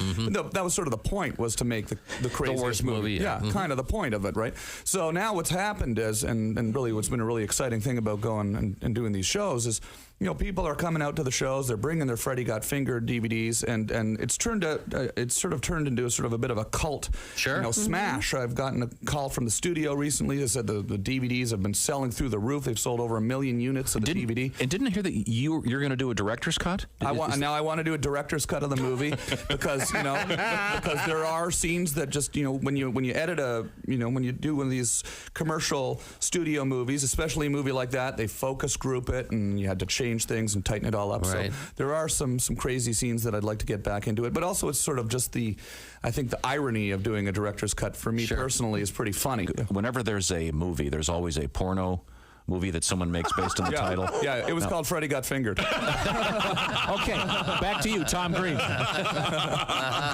People actually, to be honest, the things that people really like out of the movie are some of the sillier scenes, not so much the gross scenes, but people always come up to me and they say, Daddy, would you like some sausage? Which is this line from the movie. Daddy, would you like some sausage? So I sing that on stage. Come see me on tour. We'll be singing some of the hits. Sing along. That's all right. That's your Stairway to Heaven? Yeah, that's my Stairway. The Bum Bum song would be my Stairway to Heaven. That went to #1 on MTV, the Bum Bum song. When you Google Freddie Got Fingered, the first thing that comes up, the first line is Freddie Got Fingered quotes. Yeah. That's the first thing. Yeah. And then you go to that page and the sausage. Yeah. The sausage organ comment is the very first line. There's all sorts of very silly lines in the movie. Yeah, there's a whole pile of quotes here. Yeah, so I was in a rap group when I was in Canada when I was a teenager. That was actually what were they called? We were called Organized Rhyme. We were actually had a record deal when I was 19 years old. No kidding. Right out of high school with A&M Records, and we had a #1 hit, in many Canada? markets in Canada. We were the Much Music Video Award of the Year for Best Rap Video. That was sort of the... Is that on your website, by the way? You can find it on there. Yeah, you can find it on there, and you can find it on YouTube. And, the thing, that was sort of my first sort of realization, hey, I want to work in show business, I was sort of like, all of a sudden I had this record, and we were touring, and we were doing radio shows, and I went and started my radio show, and right after that, and... it was initially a rap music show that I turned into a talk show, which then turned into my TV show. I've had a lot of great rappers on my website too. Like if you go on TomGreen.com, you can see me rapping with Too Short and Exhibit. There's this funny video of me rapping with Exhibit where I surprise him with this rap that's ended up on YouTube. It's got 2.5 million views now, and it's sort of funny because you see these rappers who just aren't expecting me to start rapping, and then I start rapping in their face, which is fun. So. Canadian rap. Right, Canadian rap. Yeah, you can see why you haven't heard of it. Canadian rap. Tom Green is our guest.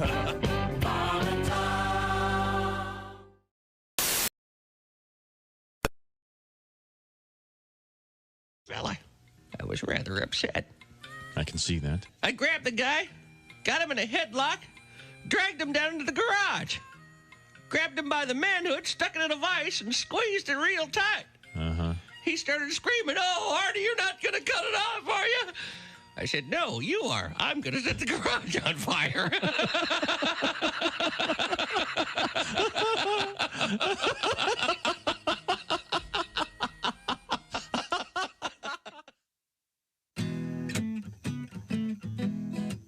Hey, this is Henry Phillips, and you're listening to Bob and Tom Radio.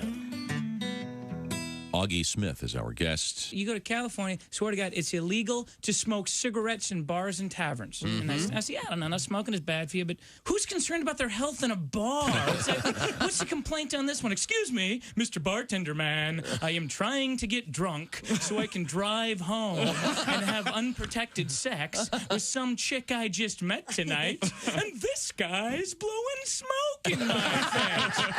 I believe that we should abolish all bar laws in America. I believe in America, the land of the free, there should be no laws in bars. And if you don't like living under no laws, then don't go to the bar. For example, I don't like Bed Bath & Beyond. I don't like what goes on at Bed Bath & Beyond. So you know what I do about it? That's right. I don't go there. Yeah. You know what I don't do about it? I don't picket Bed Bath & Beyond. I don't put Bed Bath & Beyond in an axis of evil with Kitchen Caboodle and the Baby Gap. I don't think that Bed Bath & Beyond should have to be 500 yards from elementary school. I just don't go to Bed Bath & Beyond. I like Bed Bath & Beyond, Augie. I'm a divorce guy. I need them. And I'm okay with you going there. Thank you. And I'm even okay with you smoking there. You know why? Because I don't go there. It doesn't affect me.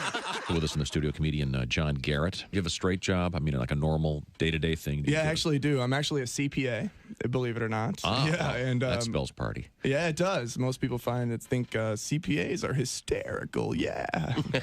No, of course not. We're dorks, big dorks. But and honestly, on behalf of all accountants out there, I'd like to say that we don't all do taxes. Some of us prefer to embezzle. It's much more lucrative. I read recently Willie Nelson wrote a song called Whatever Happened to Peace on Earth as his little protest to the war in Iraq. And my immediate thought was, why does he care? It's not like it's his tax dollar being put to use.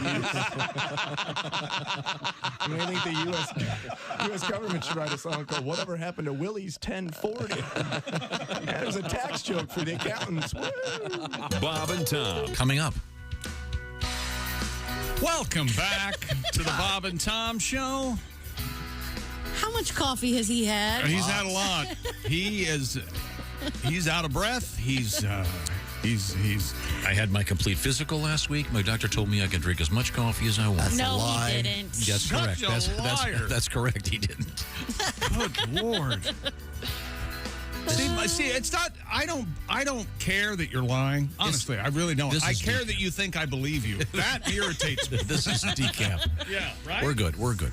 Now, we were talking about Disney World and this book about keeping Disney World clean. Yes. And the problem with people, apparently. See, the problem with Disney World. I'm in charge. The lines are so long that you wait, and sometimes people have to go, and they don't want to get. They should have some kind of procedure in which you could get out of line and come back if you have to use a facility. Yeah. I say, and I haven't been to Disney in a while, but they have, and I'm sure they still do, they have these fake out places where you're waiting in line, and then it's like, oh, okay, well, I'm getting to the ride now. Yeah. And then it's another holding area for another hour. Yeah. And if they were more truthful to how long is it going to be from where I'm standing right now? Give me an estimate. They do now. They do. They have a timer. It's on the app. It tells you. Mm-hmm. Oh, on the app. Yeah. It's they've got it down. I'll have to get a phone. The one thing, the big mistake they're making, they should have, when you're waiting in line, they should have big screens there with, they could be selling a lot of product and that'd be showing. Terrible. Well, you want to just stand there the whole time? No, the thing with Disney, one of the great things about those parks is you're not just standing there. There's always stuff to look at. Not really. Yes. When you're waiting in line, I mean, there's nothing going on. How long does it take to get into Captain EO nowadays?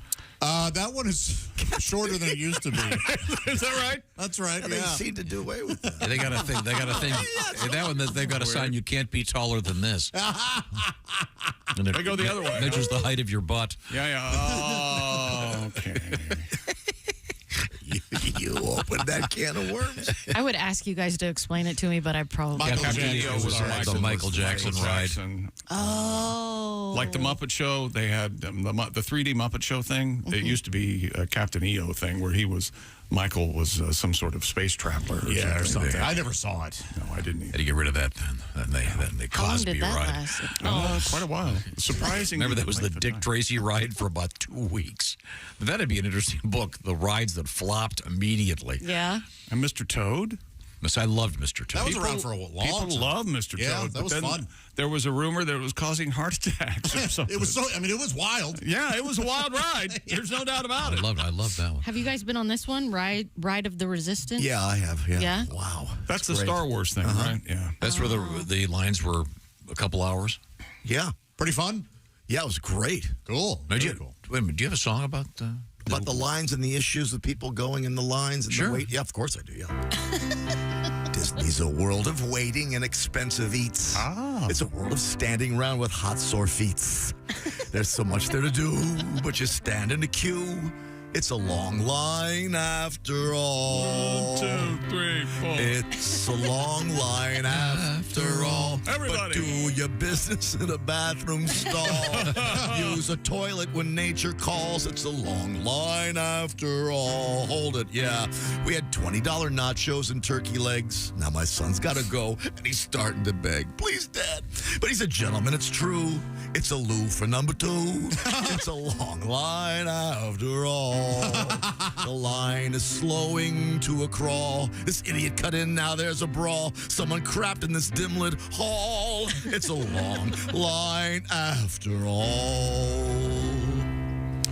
Oh, thank you very much. A friend of mine, who was also a well-known smartass, went to Disney World one time and started talking in a very loud voice, saying things like, "Oh, did you hear? Yeah, Mickey passed away. Mickey died." And then a couple of kids behind this well-known smartass, the kids started crying because they heard Mickey died.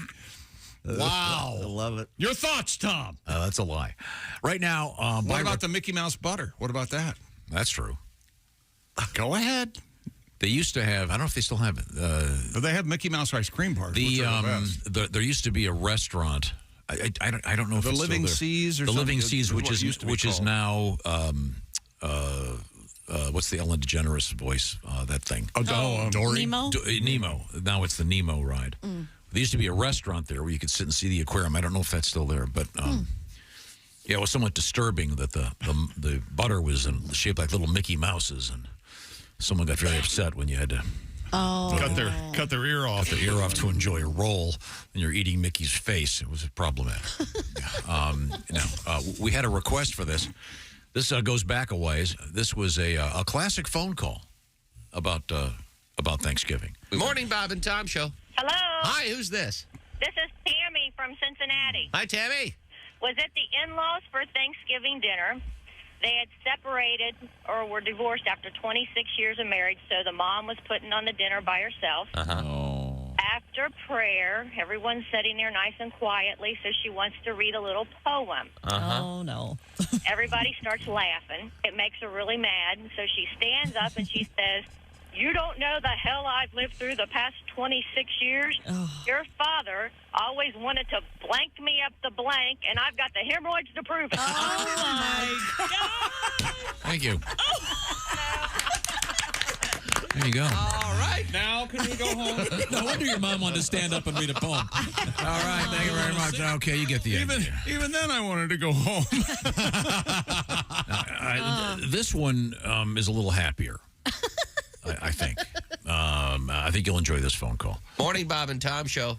Hey, I got a good story for y'all. I'd love to hear it. You know how a magician takes a hold of a tablecloth and yanks it? The tablecloth Oh, trick. yeah, it's one of the greatest tricks of all time. Love the tablecloth trick. I did that, but there was a little catch to this. Everything stayed on the table except a fork. And the fork went flying behind me and stuck my brother in the forehead. He had to go to the hospital. Oh, my God. He had it in his forehead, and he ended up... Sir, you're receiving a standing ovation from the crew. It's stuck in his forehead. Wait a second. Now, Wait, we can't hear you. Wait. Was your brother's brain affected? Was he crippled for life or anything sad? No. Oh, well, He's good. got 10 stitches in his forehead. God, I hope you That's yelled a hell of a- ta-da at the end of that. Ta-da! Yeah, it was kind of amazing. Everybody was amazed. Everything stayed there on the table, and all of a sudden we heard my brother behind me saying, "Oh, my God." What it was. Did anybody get a picture of the fork? You see, you learned the lesson. You could have poked his eye out. Ta-da! That's beautiful, isn't it? I want to say a special hello to my buddy Steven Singer at Steven Singer Jewelers. Is that right? You know why? Why? Because he's going to give away. He doesn't like those lab-grown diamonds. No, Steven's a big fan of real diamonds, earthborn diamonds. The Federal Trade Commission, in fact, of all things, enforces language about diamonds. When the word diamond is used alone, it can only refer to a natural diamond, a real earthborn diamond. That's why he's recommending you buy a beautiful diamond engagement ring right now, and he'll throw in one of those laboratory-grown diamonds. Details on this offer are found at IHateStevenSinger.com. Steven Singer, famous for his quick quality shipping and for his beautiful, beautiful trade-in. You can upgrade. You buy a Steven Singer diamond, you can upgrade it as soon as you want if you like, and you get full value. How about that? Find out the details. IHateStevenSinger.com. We're coming right back. We have the Sphinx in the news. We like to call him the Sphincter. He's a buddy, the Sphinxter. And we have things stuck in various body parts from emergency rooms all over the country. Oh, good. And we'll tell you about what they are and where they were stuck. This is the Bob and Tom Show.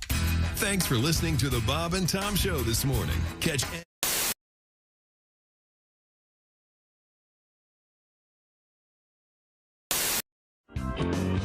You know what bugs me about life? What's that? People who take a reasonably simple task and make it incredibly complicated, like making a full-scale Broadway show production out of drinking iced tea. That to me is really. What's your problem? Why can't I enjoy my iced tea over here? Well, you can. Did you bring your thermos? I did bring my Can thermos. we get a picture? Can we get a picture of the thermos sitting and Christy standing beside it? Yes, so they can get the actual full Because seriously, Christy spectrum of how big this is. Easily. That's bigger than Christy's head. Correct me if I'm You know wrong. that. Christy could easily sit on that and watch a sporting event. Yeah, certainly. Well, what's wrong with having? You know what? I think we should have her sit on it, and we'll caption it "Sun Tea." He's going to read some article or some idiot friend, and when I find the idiot friend who told you about this cold iced tea, I'm going to punch him right in the face. I'm going to. Oh, well, you know. Who was that guy? The best thing to do is to be in a separate studio because Jeff, would you like a little glass of nice iced tea? No, thank you. It's delightful. I love iced tea. There's no ice in it, though. No, God, no. God, no. That would make it. Then it's not iced tea. watered down. The ice would bruise the tea. Yes. No, the ice is in the cooler. I quit. I quit. Honest to God. Can we get a picture of the iced tea? How much does this add to your morning? You had such a bad morning, you said. Are you getting up extra early now to make your tea? No, the tea was made last night in the car when I left this morning. Oh. In the car? Somebody put it in the car? I did. You put it in the car. You put it in the car? Last night. Last night. Yes. It's crazier than I thought. Well, Really? I thought it was supposed Three to... letters come to mind. OCD. those. Definitely. Are you kidding me? I thought it was supposed to brew in the refrigerator. That's old technology. Only with Tom, the OCD is in capital letters with big lights around each. I thought the tea was supposed to brew in the refrigerator overnight. Tom's taking it a new step, I'm sure. Well, why not have it brew? I call it not OCD. I call it CDO because I want the letters in alphabetical order.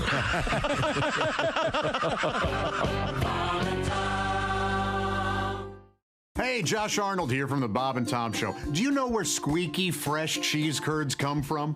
Well, yeah, it comes from a cow's teeth. Everybody knows that. No, they come from Gardner's Wisconsin cheese. Well, yeah, but before that, it was in a cow's teeth. God, is that you bleeping me?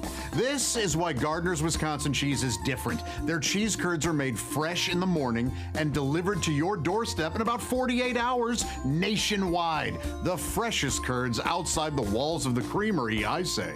Wow.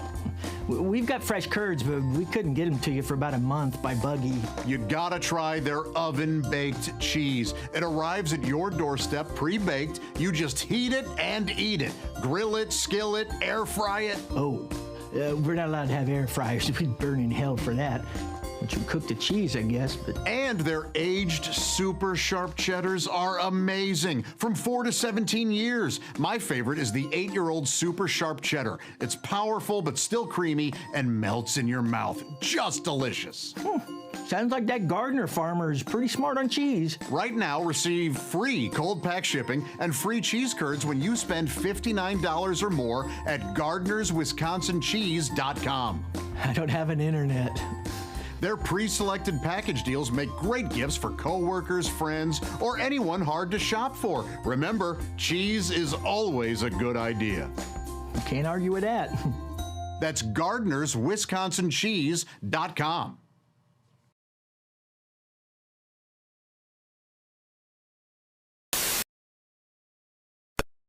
So he's working his cruise ship, and he does his act every night. In the front row is the captain of the ship with a parrot on her shoulder. So every night he does his act. Well, by the third night, the parrot starts figuring out his magician's act. So he starts heckling the magician, and it's in his sleeve. It's under his hat. His assistant has it. So that night, they hit an iceberg, and the ship goes down. The magician wakes up floating on a piece of driftwood, and the parrot is sitting on the end of the driftwood, and they stare at each other for 2 days and don't say a word. They just look at each other all mad. Finally, the bird goes, "I give. Where's the boat?"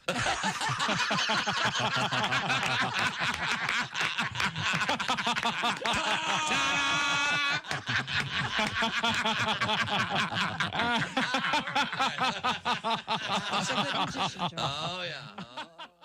Hey, this is Frank Caliendo, and you're listening to Bob and Tom Radio. I'm sorry. Go ahead, Kostaki. What other states do we have left? Washington, say WA. Now, that works because that's the abbreviation, right? Yes, Washington, say WA. Say WA. It's kind of interesting. You can't do that in Kentucky. Say KY. That doesn't. No. Wait a minute. Is it say wah with a question mark? Like say what? Yes. Yes. Say WA? Oh, so it's say wah? Say wah? That is awful. I'll bet there are a lot. Fire the ad agency. No, it's say wah. I'll bet there's a lot of people adding D's on those things. Say wad? Just say wad. That is just awful. Oh, my God. What a horrible slogan. We got some state birds, and the birds are cool because they sort of, they're relevant to the state. Like Arizona has the cactus wren. Louisiana has the pelican. Minnesota, this is true. Their state bird is the common loon, which I believe they elected governor at one point. There we go. Yes. State nicknames. Tennessee, the volunteer state, Yeah. right? Oregon, the beaver state. Yeah. Arkansas, the natural state. which I guess makes California the surgically enhanced state. Arkansas is the silicone state. The natural state? All right, big closer here. Yeah. So here's my question. If I go from Tennessee to Missouri to Oregon, can I call it the Volunteer to Show Me Your Beaver Tour? Yes, you can. And I'll open for you. Lowell Sanders is here with us. I'm on the road. Are you Now, Lowell, single? are you a I'm single man? Yeah, I left a wife in Detroit. Oh, okay. I see how it works. Police should have found her by now. I'm kidding. They won't find her. Ain't no way. You're that good, aren't you? Essential Morning Radio. All day and all night. Some like bug, some like Schmitz, but for me, Bob and Tom. USA. Hey, welcome back to the Bob and Tom Show. Jess Hooker at the news desk. Hello. There's Pat Godwin. Hey, chick. Friend of mine. Yeah. He's over there in the performance studio. There's Josh Arnold. Hi. He's at the I Hate Steven Singer sidekick chair. Ace Cosby's there. Hey. I'm Chick McGee, and here's Tom Griswold. Well, thank you very much. Hello. I'll urge everyone to enter our contest. I want to thank the guys once again, Mark and Tom, the Big Green Egg guys, not to mention Noah and Eddie from our staff for doing a great job setting up the Big Green Egg extravaganza outside. We had our Big Green Egg Thanksgiving celebration, delicious turkey, sweet potatoes, and more. It was just fantastic. And we give away a Big Green Egg Mini-Max each week during the NFL season. And it's a clean slate again. If you want to enter today, go for it. We don't start week 10 until Thursday evening. You can be part of it. Go to bobandtom.com/contest. Wherever you are, we want to hear from you. Just pick the winners. Don't even worry about the spread. It's a lot of fun, and you could be our big winner. 2 weeks ago, our winner was Dan Nettemeyer from Gulf Shores, Alabama. The week before, it was a young lady from Philadelphia, Pennsylvania. See who could win. It'd be fun. It could be you. bobandtom.com/contest. Now, a couple quick things. We have some Thanksgiving requests, but also a request for a special double dose of one of our favorite features. Of course, I'm talking about the Ace Cosby joke of the day. Ladies and gentlemen. Rules that sexy man with a deep voice. Ace Cosby, here he is with his joke of the day. Hey, Chick, you got dogs, don't you? I have two, yes. You ever wonder why they run around in circles? Why do my dogs run around in circles, Ace? Because it's hard to run around in squares. That was Ace Cosby's joke of the day. Man, it was funny. I like the first one. Yeah, I was going to say, isn't that the second Ace Cosby joke? Oh, it's great. I love that one. Thank you, Ace. Time now to check in with Jess Hooker at the news desk. Yes. Researchers say wind may have played a role in the formation of the Great Sphinx of Giza. This is such BS. A team of New York University scientists reproduced conditions that existed 4,500 years ago when the Sphinx was built and worked to replicate yardangs, unusual rock formations found in deserts resulting from wind-blown dust and sand. You know what I'm talking about? They're like Yeah. They like go to a tip, like, you know? This is so dumb. Yeah. The study's senior author, Leif Ristroff, said their laboratory experiments showed that the Sphinx-like formation could come about from wind erosion. Oh. That's really detailed wind erosion, right? Yeah, this is a stretch. And I paid a lot of money to that university to send one of my sons there. I want it back. This is an NYU physicist or something. Fake. The research was published in the journal Physical Review Fluids. I bet they don't have a lot of popular culture items in the Physical Review Fluids I don't think issue. so. Mm-mm. But so are they contending that one of these weird natural formations was the base upon which didn't they have slaves build the Sphinx? I thought so. That are aliens, right, Josh? All kinds of things. It could be the ancient aliens. I thought they had it all down as to how the pyramids were built, and they finally figured it out, and it had to do with filling this up with sand, and so the slaves could reach the top, I guess, or something. Yeah, maybe ramps. I don't know. Yeah, the larger point is, or giants. To suggest One of the to suggest that the Sphinx was done by wind. The wind. I think I'm not sure if I'm understanding. I think it was the wind that knocked his nose off, right? Yeah, that has to be erosion. Yeah. Sure. Leon Spinks did that. Oh, okay. Yeah, he had his nose, but he was missing some teeth. Yeah. Front teeth. Was Muhammad Ali the one that did that to him? I don't think so. Was that Mike? Did Mike knock his teeth out? I don't know. I don't Have remember. you guys ever been there? Have you seen the Sphinx? No, not in person. I'd love to. Yeah, that'd be cool. I've seen it on my television in high definition. Why? Yeah. Why do I need to go see it in person? It's not too hot that way. That's exactly Air right. conditioned comfort. I have to climb up how many stairs to go to the bathroom? Nope, I'm right here. I don't have a sense of scale for that. No, I think it's pretty big. People go inside too. Yeah. I know. I don't know. There's a restaurant in there. Mm-hmm. Yeah. What's it called? Touch Tomb. Oh, man, is it good? Touch Tomb. Yeah, they got Now, remember, lunch specials. This actually reminds me of something. They do wraps are their special. We were talking about scale, Mm-hmm. and you mentioned that you had purchased a toilet online. Josh did. Josh did. I'm sorry, Josh. You purchased a toilet online. When it arrived, it wasn't a full-size toilet. Yeah, it was definitely small. Yeah. I just saw an article yesterday about this is a continuing problem with people buying certain products online. Yeah. They don't know how big they are because often there's no sense of scale. And yeah, this can be a problem. They talked about someone who bought this ramp for their dog, and it turned out to be essentially a toy ramp. Oh, like a dollhouse size? Yeah, and they thought it was going to be big enough for their dog. But it's a problem with all kinds of What things. happens when you get rid of shop class? Because all those things list the measurements, Mm-hmm. but nobody knows what the measurements mean. Yeah, but they used to when you had shop class. You would learn about all that stuff. 1 marks a foot and 2 marks an. Oh, wait a minute now. But they should. You need to have objects in there for scale. So you have a pencil or whatever on someone's just hand. go. He whatever his name is. He's right. Just use dimensions that are given in the description. I say usually if you scroll, it shows. Yes. the And dimensions. people are too lazy. Yeah, but I think when you buy a toilet and you go online and you just say, oh, there's one that looks good, you click. What if Shaq is a toilet model? What? Well, if you want somebody for scale in the picture. What if they use Shaquille O'Neal for the toilet? This was a weird thing. Shaq. Boy, did I miss it. I thought you wanted there's a T the in the end of scale that? to be a turd. No, but you need Are there toilets with scales on them? Oh my gosh. You could weigh your work. that would be. Would you that's- ever have to do that? That's somebody who is watching their weight. Yes. Let me tell you. No, but I think, I'm just saying, in general, I was trying to buy something the other day, and there was no scale. I couldn't figure out how large it was. It was You can't figure out lots It of was another light for a cap. Oh, So yeah. when you're walking the dogs, you can Tom. see. Yeah. Be honest with your response. What? How many lights for a cap do you own right now? 3. Don't you think that's enough? No, because of the night I'd been walking for quite a long time, and my light started going out. Yeah. Well, you can replace the batteries in those. No, they're rechargeable. So you plug them in. Well, you can recharge them. No, but not if you're a mile from your house with 2 white dogs and it's getting Can dark. you plan ahead and have one? That's why I planned 2. Charge one and wear one.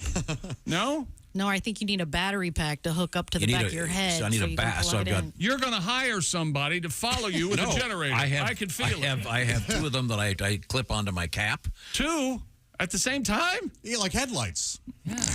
I want people to see me before they run me over with Can 2 you dogs. change the color of them? Not the ones I have. No. They do make those though. But Yeah. I was shopping for one online and I couldn't tell. There was one of them that had a pretty good rating, but there was no scale. Yeah. I couldn't tell how big it was. Does it tell you the lumens? Oh yeah, it was great. It was like 50,000. It said it could actually melt candles from 20 feet. It was great. Whoa.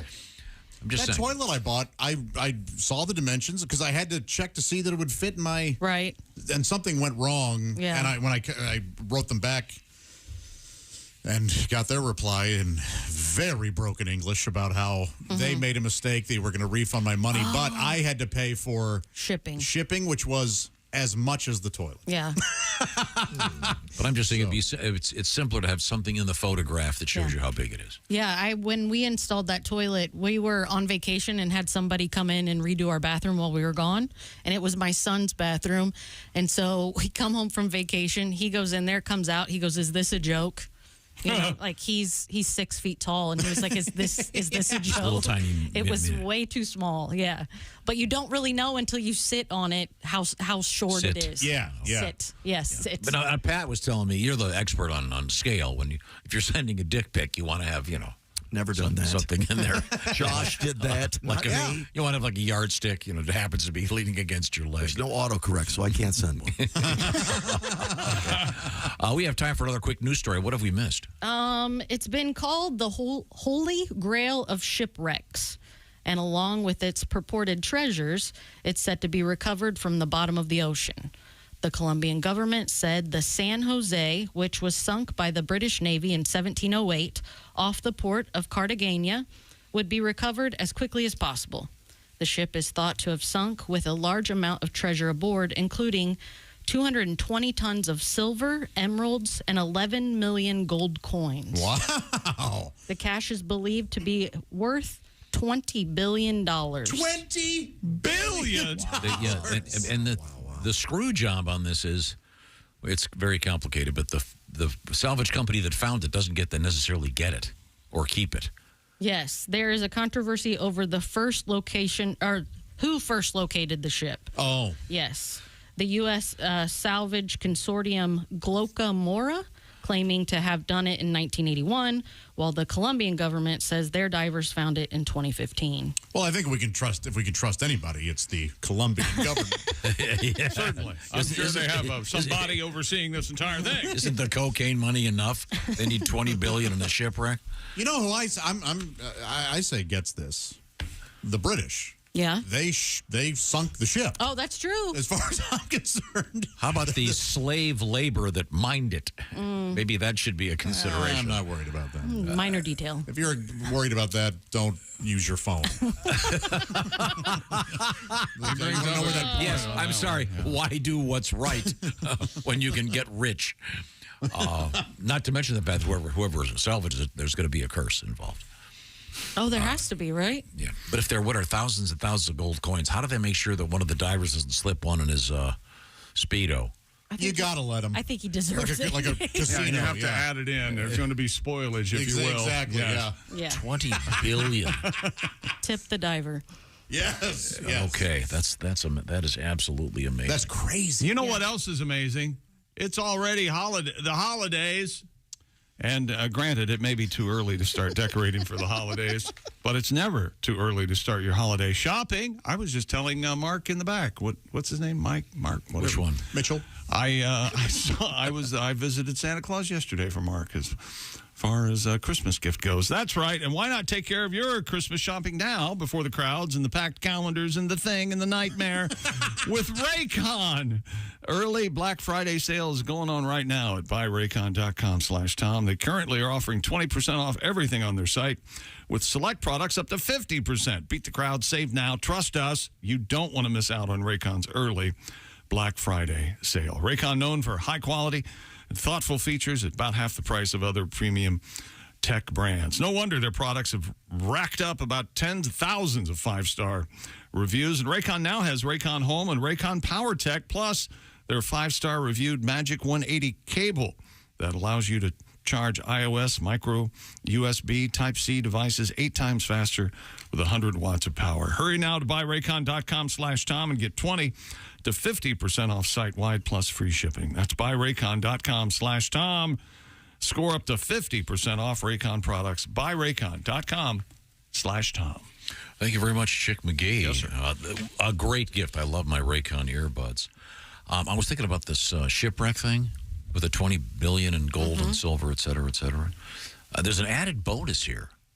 This is at least 2 years of programming on the Discovery Channel. Sure is. We're going to be able to watch all this as they go get the stuff. Sounds like fun.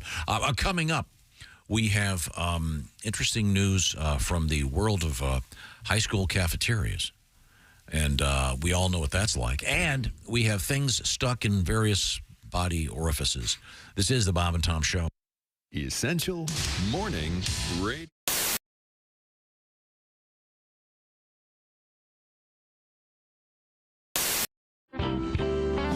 Tell the story again. And I always love the story about when you and Cheryl were playing, and the day that you finally Well, the day that she quit playing one-on-one against you.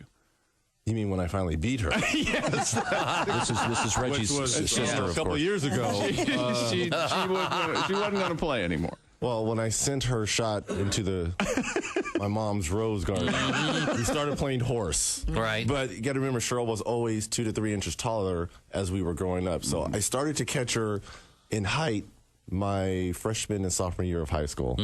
So up until that point, Cheryl dominated me. But she dominated everyone, though. I don't feel so bad. Didn't she score how many did she score that one night? You scored, what was it? 45. 45. She came in and... You know, I'm gloating. Because we had played in the away gym. She had played at the home gym. So my dad was with her at their game, and my mom was with me. So we get in the car. Hey, I had my best game ever. 40, 45 points. Strider started. Strider, what did you do tonight? And she looked at my dad and kind of looked down. My dad's like, oh, she had a pretty good game. I was like, oh, yeah, but I bet it wasn't 40, 45. No, she had a really good game. Well, what's really good? She had 105. By herself? I'm like, the team scored 105? No, son. Cheryl scored 105 points. I bet that record still stands. I believe it does. They beat that team 179 to 12. God. The point guard, which is still a record, had 39 assists. I mean, it was like crazy numbers.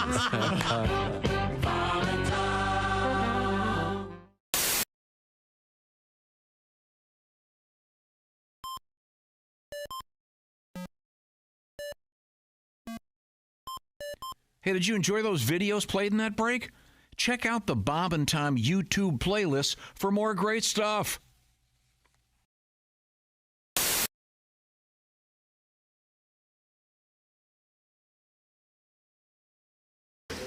I do like porn, but I'm going to ask you guys a favor. We get a lot of emails sent to the show.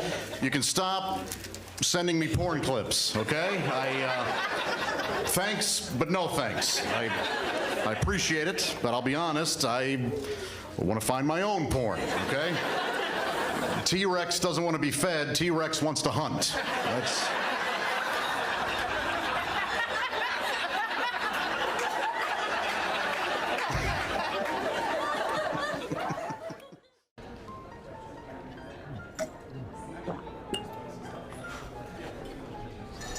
You took my breath away from the moment I first saw you.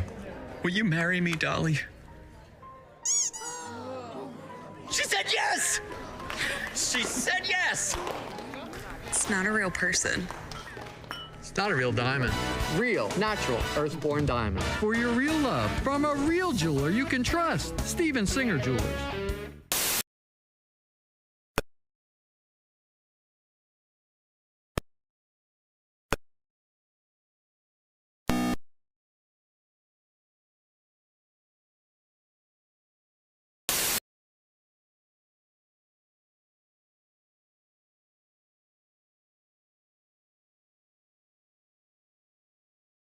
Per serving. This September, get Factor and enjoy eating well without the hassle. Simply choose your meals and enjoy fresh, flavor-packed meals delivered to your door, ready in just 2 minutes. No prep, no mess. Head to factormeals.com/BobandTom50 and use the code BobandTom50 to get 50% off. The code BobandTom50 at factormeals.com/BobandTom50 to get 50% off. Ladies and gentlemen, Bob and Tom. There's mashed potatoes and beer and holiday cheer. Let's eat those buns before they get much colder. Yeah. My expanding waistband. My expanding waistband. Oh, the turkey's basted. Bob and Tom in the morning and highlights all day long. The Bob and Tom Show, weekday mornings at 6 a.m. Eastern on Bob and Tom 24/7. Hi, this is Dr. Will Miller, and you are listening to Bob and Tom Radio. I used to have a corporate job, but I figured, why should I have a job that pays $200 a day when I could be a comedian and make that in a week? All right. There we go. I like going to job interviews. They're the worst interviews. Greg, before we get started, would you like something to drink? No, thanks. Had a few beers before I came in. Have any experience? I don't even have an appointment. They always ask you questions where they try to make you sabotage yourself. Have you noticed that? They're like, so tell us, where do you think you could use improvement? As if you're going to say, well, I am seething with hostility. I've got a debilitating character flaw. I cannot stop throwing staple guns. Does this look like ringworm to you? You know. Tell us about yourself. Well, I've got pink eye and my foot's asleep. Got matching. Welcome back to the Bob and Tom Show.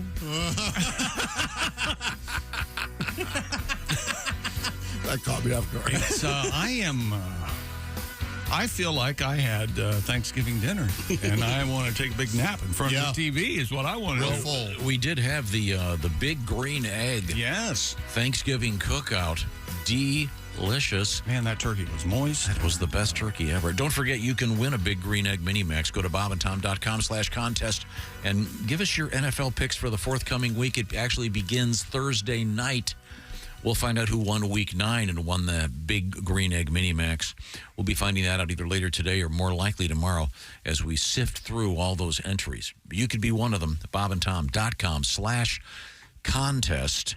Now, we've had some requests for some Thanksgiving-related music. Yes. And we have many, many classics now. But this one has always been one of my favorites.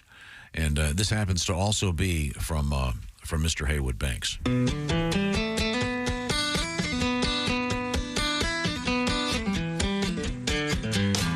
I am a turkey bird. I live a turkey life. I got me 13 turkey kids and a little turkey wife. I get a lot of corn and wander around the pen.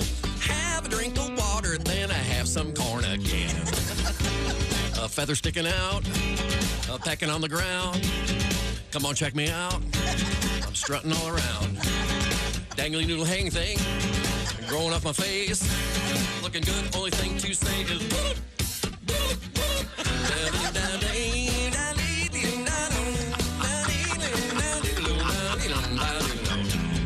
My big brother Jake, he always was the smarty. He heard that November ends, we're going to a party.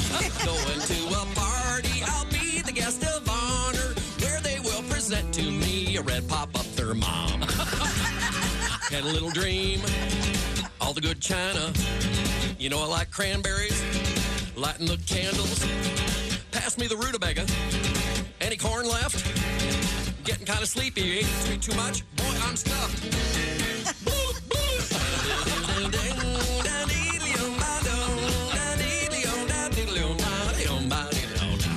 I am a turkey bird. I live a turkey life. I got me 13 turkey kids and a little turkey wife. The genius of Haywood Banks, ladies and gentlemen.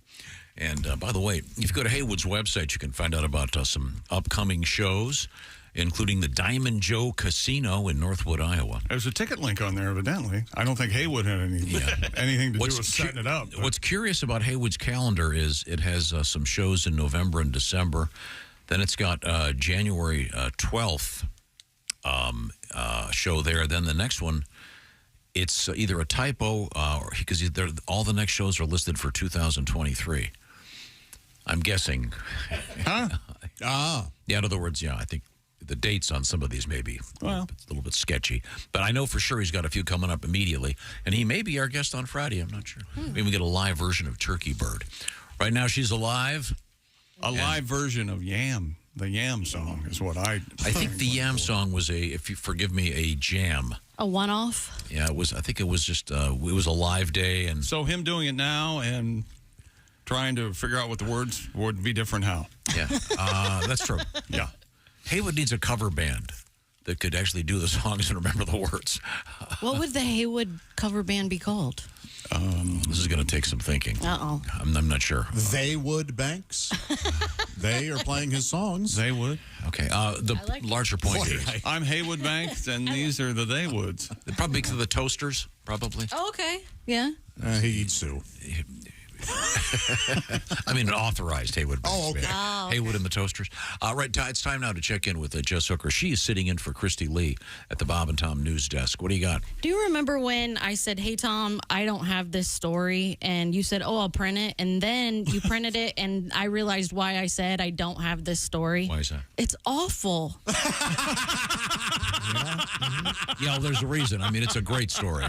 Oh, it's a great story. It's not an awful story? No. Okay, Well, let's sit back. you guys be the judge. All right. Okay. Yes. A South Jersey school custodian allegedly performed a series of lewd acts. Uh-huh. Officials say Mr. Giovanni Impellizzeri, a school custodian in Upper Deerfield Township, shared videos of himself, quote, performing sexual acts with inanimate objects around Elizabeth Moore School. I'm not hurting anybody. Hey, kids. You like the way I hump this mop? Gets worse. According to the Cumberland County Prosecutor's Office, Mr. Impellizzeri also allegedly contaminated food and cafeteria utensils with saliva, urine, feces, and bleach. Uh-oh. What? Lord. Bleach? Yeah. Sadly, the food tasted better in the cafeteria, which is rather unusual. Yeah. Look, this guy cleans up after kids. He's allowed to do whatever. He's got a tough gig. Yeah, but to be soiling the silverware. Well, yikes. I think he'll be spooning with his new cellmate fairly soon. Gone. Yeah, but that's a new level of sickness. But it says he shared the videos of himself. Hey, look what I'm doing. Well, Yeah. Hey, what do you think of this, kids? It wasn't security footage. So he's a pervert and a narcissist. Okay, we got that going. Yeah, people are doing too much sharing in our culture. Too much what? Sharing. Oh, Sharing. whoa. Oh, well, What he said he heard. no, you can't. I don't think that has increased.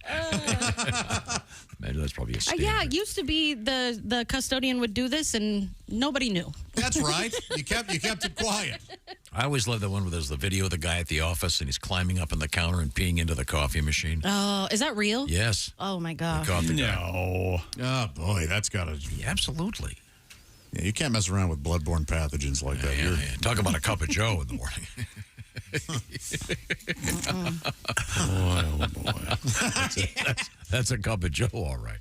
I'm sorry. What else have you got over there? I'm out of news. I got this one for you. Oh, yeah. Now, there's a number of orifices you can stick things in. Sure. Okay. And this comes to us from the Consumer Product Safety Commission. They have a database of emergency room visits. This makes for some great reading about things stuck in various orifices. Butts. We'll start with the nose, Josh. All right. We have an LED light in her right nostril, according to the description of the emergency room. Oh, I bet that looks cool. Yeah. You know oh, what? yeah. My like cousin, E.T.'s finger. Yeah, my cousin had a off of a model car, the headlight stuck up her nose one time. We had to take her to the emergency room.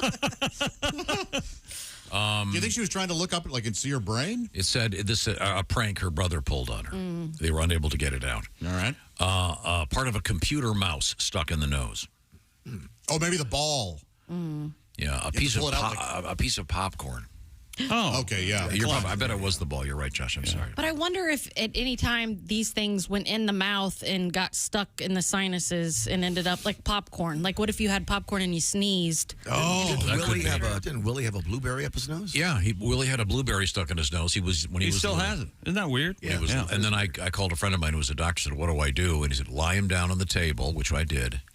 And then it's a closed system. So it was stuck in his nose. So he said, shut the nostril, the other nostril, and blow in his mouth. Yeah. And I did, and the blueberry flew out, and my dog Elvis ate it.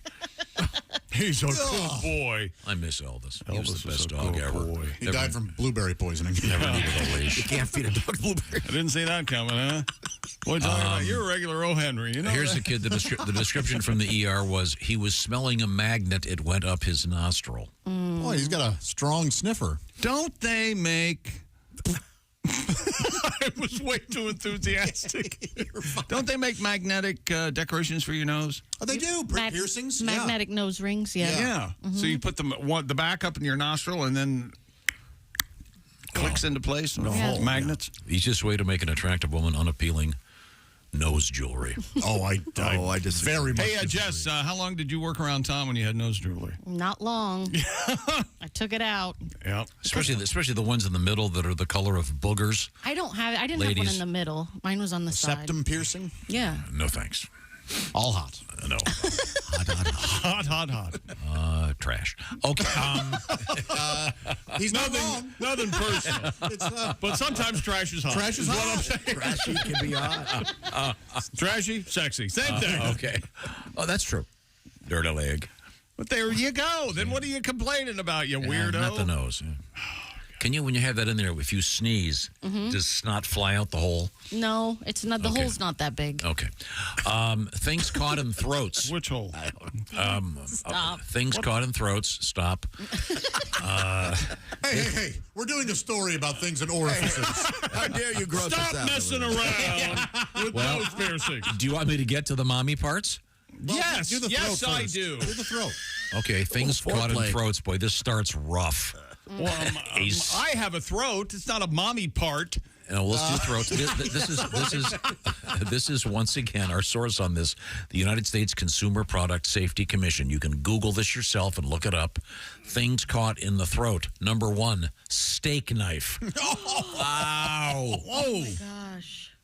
What would you be doing to get a steak Well, knife? sometimes you bite a piece and it's too big, and you go, "Oh, you know what? I should have cut this. I'm going to cut this better." Yeah. Yikes. A SIM card. Oh. Again, what would that be in your mouth for? A glue stick. You know, somebody who swallows a SIM card is hiding evidence. Yes. Yeah, you are. A glue stick. Yeah. Somebody was practicing something. Here's something. 3 cigarettes. Ugh. Nowhere near the record. So, I mean, obviously, would someone trying to hide them or something? Oh, maybe. Yeah, a kid got caught. What happened to a toothbrush? Toothbrush has got to be on there. I don't see it here. I'm sure that has happened, though. Yeah. A bingo chip. Oh. Yeah. Hey, Grandma. I mean, those nights at bingo are wild. Here's something weird. A magic wand stuck in someone's throat. Oh, yeah. We both thought of the same stupid joke. Where's your wand? How about this one? The key to a diary. Oh, again. Somebody's, no one's reading this diary. Okay, Dear diary, that's when I killed him. Okay. Okay, I'll do a couple of these real quick. Things caught in the mail member. Oh, yeah. A car key. Oh, no. Well, I hope it wasn't one of those key fobs. Those are. Maybe he was trying to turn himself on. Thank you very much. I was trying to turn myself on. Oh, God. You're a professional comedian. You have an album out. I'm not proud. Things caught in the mail member in emergency rooms. A paper clip. Oh, boy. Open or closed? You know what? After car key, that sounds reasonable. Paper clip. A screwdriver. Oh. I think Phillips, regular. Yikes. Flathead. A USB cord. I'll try to hook my computer. Let's move on. The mommy parts. Oh. Now we're talking. This is where we make our bread and talk. Right here. Here we go. This is once again from an emergency room. 2 pencil sharpeners. Sharpeners. Whoa. This one makes sense to me. Are they electric? Like a hand crank I would pencil sharpener? No, I would assume they're the small. Oh, like your. This is a funny joke you can do at school. Hey, you need your pencil sharpened? Watch this. Pencil. Feet in the stirrups. That's some control. This is You once think again. that's what they were doing because she liked the vibration when they put the pencil in there? I don't know. Yeah. I think it was a manual. Yeah. You never know. That would be once silly. again, these are things removed from the front naughty of a lady. A golf ball. Ah. Ma'am, it's pronounced Titleist. Seems par for the course. I was gonna say seen it. Oh no, that was a ping pong ball. Never mind. Go ahead. A flashlight. Again, I wonder which way the light was pointing. Yeah. Maglite. Wow. To paradise. Pat, you're a musician. A drumstick. A drumstick. Presumably not the edible variety, but It's not a chicken? Or an ice cream cone? That'd be Once again, all we've been talking about this seems incredibly normal. Remember, ladies, if you get an ice cream cone stuck up there, Just wait a little bit. Yeah. What's the big deal? Yeah, you don't have to go to the doctor. A perfumed soap bar. All right. Well, I'm dirty. I probably got some sad date. Maybe her vagina cussed. A camera lens cap. Got a putty mouth. A camera lens cap. You can't take the picture. Take the lens cap off. Could she have been using it for some sort of... Here, I'll hold it. My diaphragm. Yeah, the diaphragm. Oh. Maybe. Yeah. I bet. Contraception. Yeah, Yes. yeah. If you're going to do that, remember you want to shake up a Pepsi, not a Coke. And a Mentos. Woman's head. Now we get to the pièce de résistance. The booty? The booty. Oh, round back. Here We don't have time to go over all these. This seems We'll to make be... time. This Yes, is let's make clearly, based on this edit, it's the most popular orifice. A long wax candle, quote, I lost my balance and fell onto the couch. Oh, sure. Yeah. There's a million to one kinds shot, of Doc. excuses. A billiard ball. Wow. I've heard of behind the 8-ball, but never the 8-ball in the behind. Tom, real quick, this is too good not to mention. We had the person who had the car key in their ding-a-ling. Yeah. Jay writes in, he says, isn't that considered autoerotica? Very good. Well, we'll Back get to the butt. We'll be back to the butt coming up. Back to the what, Tom? Back to the butt. It's in the butt. Okay, good. Right now, it's in the cheese. That's right, Gardner's, WisconsinCheese.com. I said Gardner's, WisconsinCheese.com. We had some of this morning. They fixed it up on the Big Green Egg. So good. Baked it. Oven-baked cheese. It's pre-baked. Just heat it and serve. Grill it, skillet, air fry it, whatever you want to do. On the grill, place on foil, grill 5 to 10 minutes. They have bacon, chipotle, cheddar, Italiano, garlic, and the original oven-baked cheese. This from is Gardner's. one of those great gifts. They can send it to you. You can get fresh stuff from Gardner's of Wisconsin. It's Gardner'sWisconsinCheese.com. Right now, by the way, free cold pack shipping and free cheese curds when you spend $59 or more at Gardner'sWisconsinCheese.com, and that's GARDNERS. Gardner's Wisconsin Cheese. This is perfect for this season. Someone wants to put together a delicious board full of cheese and other cool stuff. They've got a whole bunch of different options, by the way. You got to go online to see them at Gardner'sWisconsinCheese.com. Care to expand on that? That's exactly right. Check out all of the flavors at Gardner'sWisconsinCheese.com. Summer sausages at Gardner's pair perfectly with the cheeses, of course, and the meat sticks. So the Some are perfect snack. sausages and some aren't. Some are. That's right. Thank you very much. That's helpful. Perfect snack for those that are on the go. Plus, they make great stir sticks for the Bloody Mary, these meat sticks. Nice. Perfect. Merry Christmas. Happy holidays. And they've got the amazing ooey gooey oven baked cheese. Reminds me of a song. Ooey gooey. Ooey gooey. Watch it now. Watch it now. That's Gardner's, WisconsinCheese.com. Free cold pack shipping. This is a great gift. Gardner'sWisconsinCheese.com. Tell them the Bob and Tom Show sent you. And they've just texted me. They would like me to repeat, some are sausage, some aren't. Uh-huh. They requested that be repeated. Did they now? Yes. Well, all right. We're coming right back. It's the Bob and Tom Show. Hey, thanks for listening to the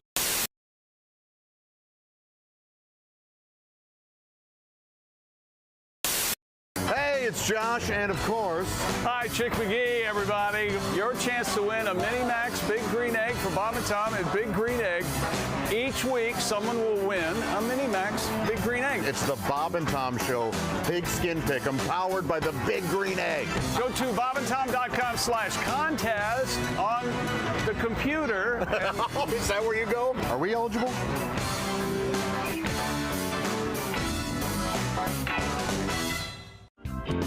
This is a song so girls don't get anorexia. Okay. All right. Ooh, I wanna be a plus-size model, the kind that can't run very far. Doodle-doodle-doo. 'Cause if I could only be a plus-size model, I know I'd be a big, big big star. Please feed me. So some people get sensitive about it, but don't, because the beautiful women are the big women. I agree. And I gained some weight, then I couldn't afford to keep it. Here we go, and I want a carbo load without having to exercise. I don't want to worry if the fat goes to my thighs. I want to wear a plus size preserve of room. I want to eat chips and wash them down with beer. Well, I've got a plus size dream, but I'm plus sized. Ornery for the best job in the world goes to the bigger girls than me. They're all sluts.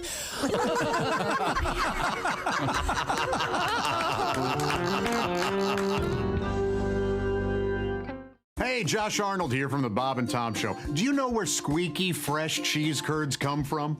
Well, yeah, it comes from a cow's teeth. Everybody knows that.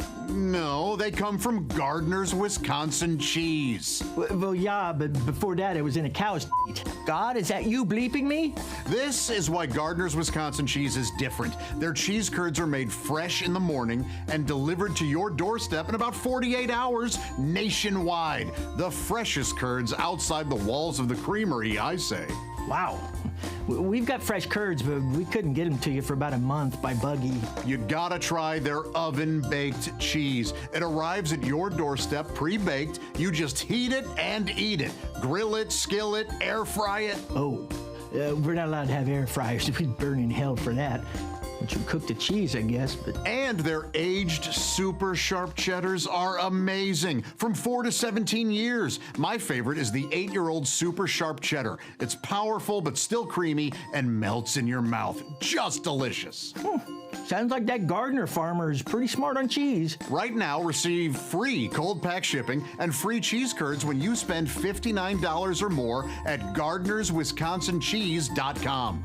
I don't have an internet. Their pre-selected package deals make great gifts for coworkers, friends, or anyone hard to shop for. Remember, cheese is always a good idea. Can't argue with that. That's GardnersWisconsinCheese.com.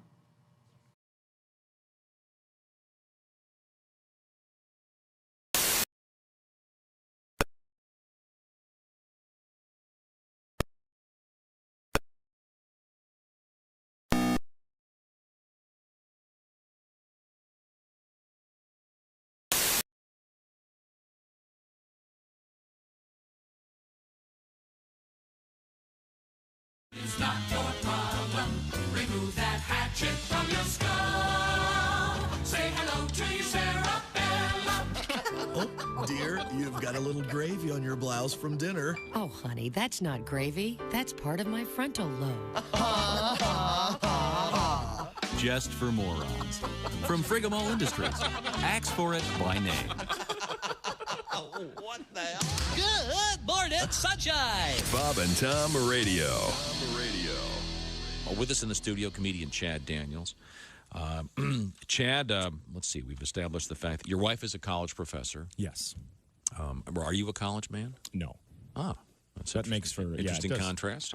And her friends always remind me of it. Oh, really? Oh, really? Are they all college professors as well? Most of them. We were out getting dinner one night, and, her friends were like, "So, Chad, have you ever had Indian food?" And I was like, "Hello, Thanksgiving."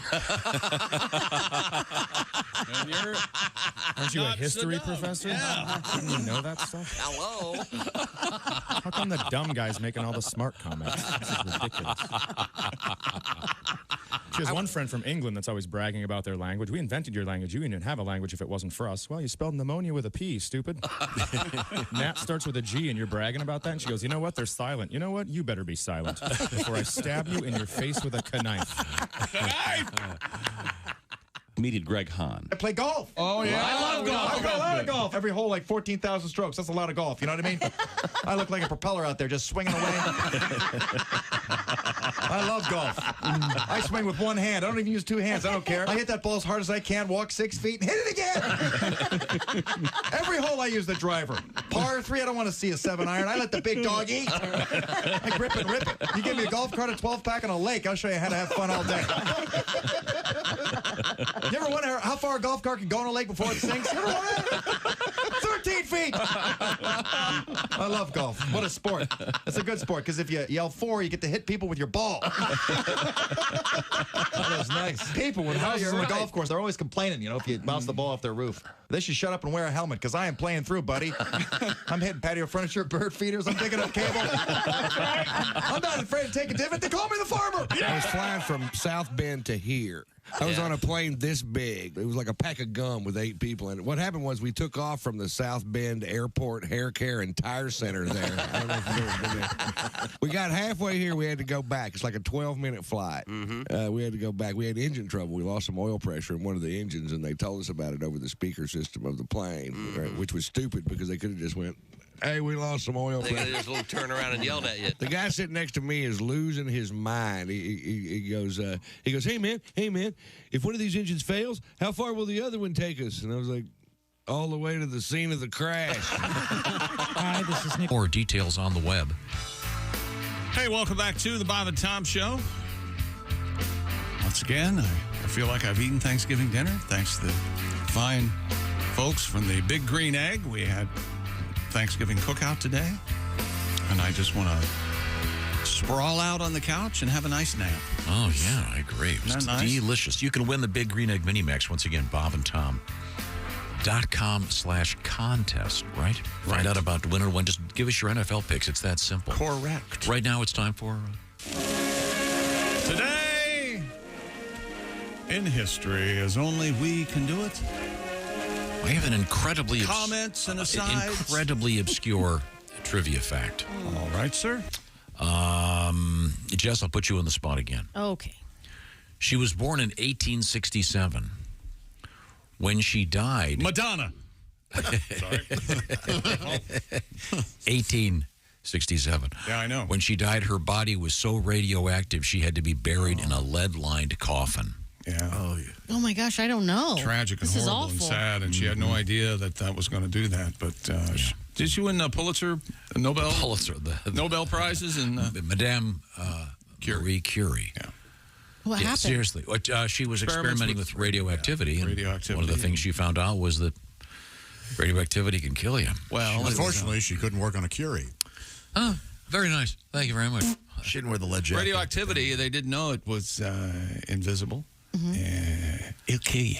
So, But yeah, real bad. In all truth, she was buried in a lead-lined coffin. It rearranges your you don't DNA. It gets all scrambled. Let's see. Albert Camus, born in 1913. I've never read a word of his. Have you, Tom? I was sad to suffer through a couple. I know it's spelled Camus. That's all I know. Yeah, he wrote The Stranger. It's about his left hand. That's not true. It's about Billy Joel. Okay. Happy birthday, Joni Mitchell. Wrote her music, her first album, Vocals Only Dogs Can Hear. That's mean. She's a genius. Help me, I think I'm falling. Big Yellow Taxi, which today would be, of course, called luxury Uber SUV. Took my girl away. Yeah, wouldn't quite have the swing of the great song Big Yellow Taxi. Boy, she stops Woodstock dead. She has great songs, but I mean, it's rocking and moving, and all of a sudden, here's Joni Mitchell trying to stay away. She wasn't in Woodstock. Who am I thinking of? Melanie. No, not Melanie. It wasn't Joan Baez. Joan Baez. Oh, yeah, that one. Apologies to Joni Mitchell. Yeah, Joan Baez. Joni wrote the song Woodstock, although she wasn't there. Stops. A great song. Woodstock. And Crosby, Stills, and Nash. Their version of it's pretty good, by the way. Okay, this is okay. I'm gonna give you a second shot. Okay. Jess. You love doing this, don't you? I do. Okay, it's torture for you. That's okay. 1904, this musical was released featuring the song Little Johnny Jones. A musical? Oh my gosh, is this the one that just stopped? The one that ran on Broadway forever? No. Oh. What year was this? Fantastic. Oh, yeah, that. No, this is the musical is entitled Little Johnny Jones. That's the name of the musical? Yeah, featuring the song Yankee Doodle Dandy. Oh. George M. Cohan. All right. They'd have to call it. They couldn't call it. Could they call it Little Johnny Jones these days? I don't know. Why not? Yankee Doodle Dandy. Yeah. You don't know that one? Yeah, I do. I'm a Yankee Doodle Dandy. She's Yeah. a Yankee Doodle. Okay. Yeah. Joni Mitchell did a version of that. No, Josh. Just, Joan by him. just stop the whole production. Sorry. Okay, how about this one? 1932, CBS Radio debuted Buck Rogers of the 25th Century. I prefer Duck Dodgers. Absolutely. Duck Dodgers! It's the a- 24th and a half century. It's about an Air Force pilot. 23rd and a half. Wakes up 500 years in the future. Oh, wow. That was the whole thing. That was Sounds the fun. best part about it was the plot. Of course, in the went nowhere. now Buck Rogers in the 25th century might be called. Will he be called Crypto Rogers? I for one doubt it. You know what they say though? No Bucks, no Buck Rogers. Okay, all right. Right stuff. Have you ever listened to an episode of it? No. He wakes up 500 years from now bitching about how expensive everything is. When I was back in my day. You know who got that canceled? Okay. Eisenhower. Pulled it off the air. Is that right? Said the buck stops here. That was Truman. It wasn't Joni Mitchell? Wow. I tell you what, you keep punching, all right? You keep swinging there. You keep swinging, baby. There's no problem. Yeah, you keep telling him, Butch. Things we learned today. Pat Godwin is certain his head is he's growing larger. It's getting bigger. Whatever hat you got. You didn't wear the hat that guy sent you yesterday. Where is I that took hat? it home. I'm ready to wear it going fishing. And Good hat. Good hat. 7 and 7/8. But your head is really Sajak. Huge. Big Green Egg cookout today for Thanksgiving. We had a great time. Josh does his family Thanksgivings on Saturday. Yep. As Proving you said. that he's a Russian. We've got it all figured out. That's right. Everything in its place. Josh feels too many marching bands during the Thanksgiving parade. Get him out of here. Wrong. Get him out of here. Kids are working for it all year. It's amazing. Nerds. Huge argument about sousaphones versus tubas. Tom told us all that mountains were made because God's a skier. That's right. You remember saying that? Oh, yeah. Today? Yeah. Oh, I missed that. Tom knows the difference between a tuba and a sousaphone. Most folks, as Tom says, they don't even care. They're missing out. They're missing out. Hello to all those great folks out there in marching bands having fun, all the great music directors. Kissing their ass. What are you doing? Oh, well, say, Josh, I don't hate everyone the way you do. No, Joni Mitchell played a sousaphone. Is that right? Yes, in Calgary, Canada. She was a marcher. We had the story about the guy that had a magic wand removed from his rectum. Oh, No, his throat. His throat. Either way, the doctor went, ta-da! This is the Bob and Tom Show. Just got to get a hold of us. Call, fax, mail, or email. Get all the contact information you need at bobandtom.com.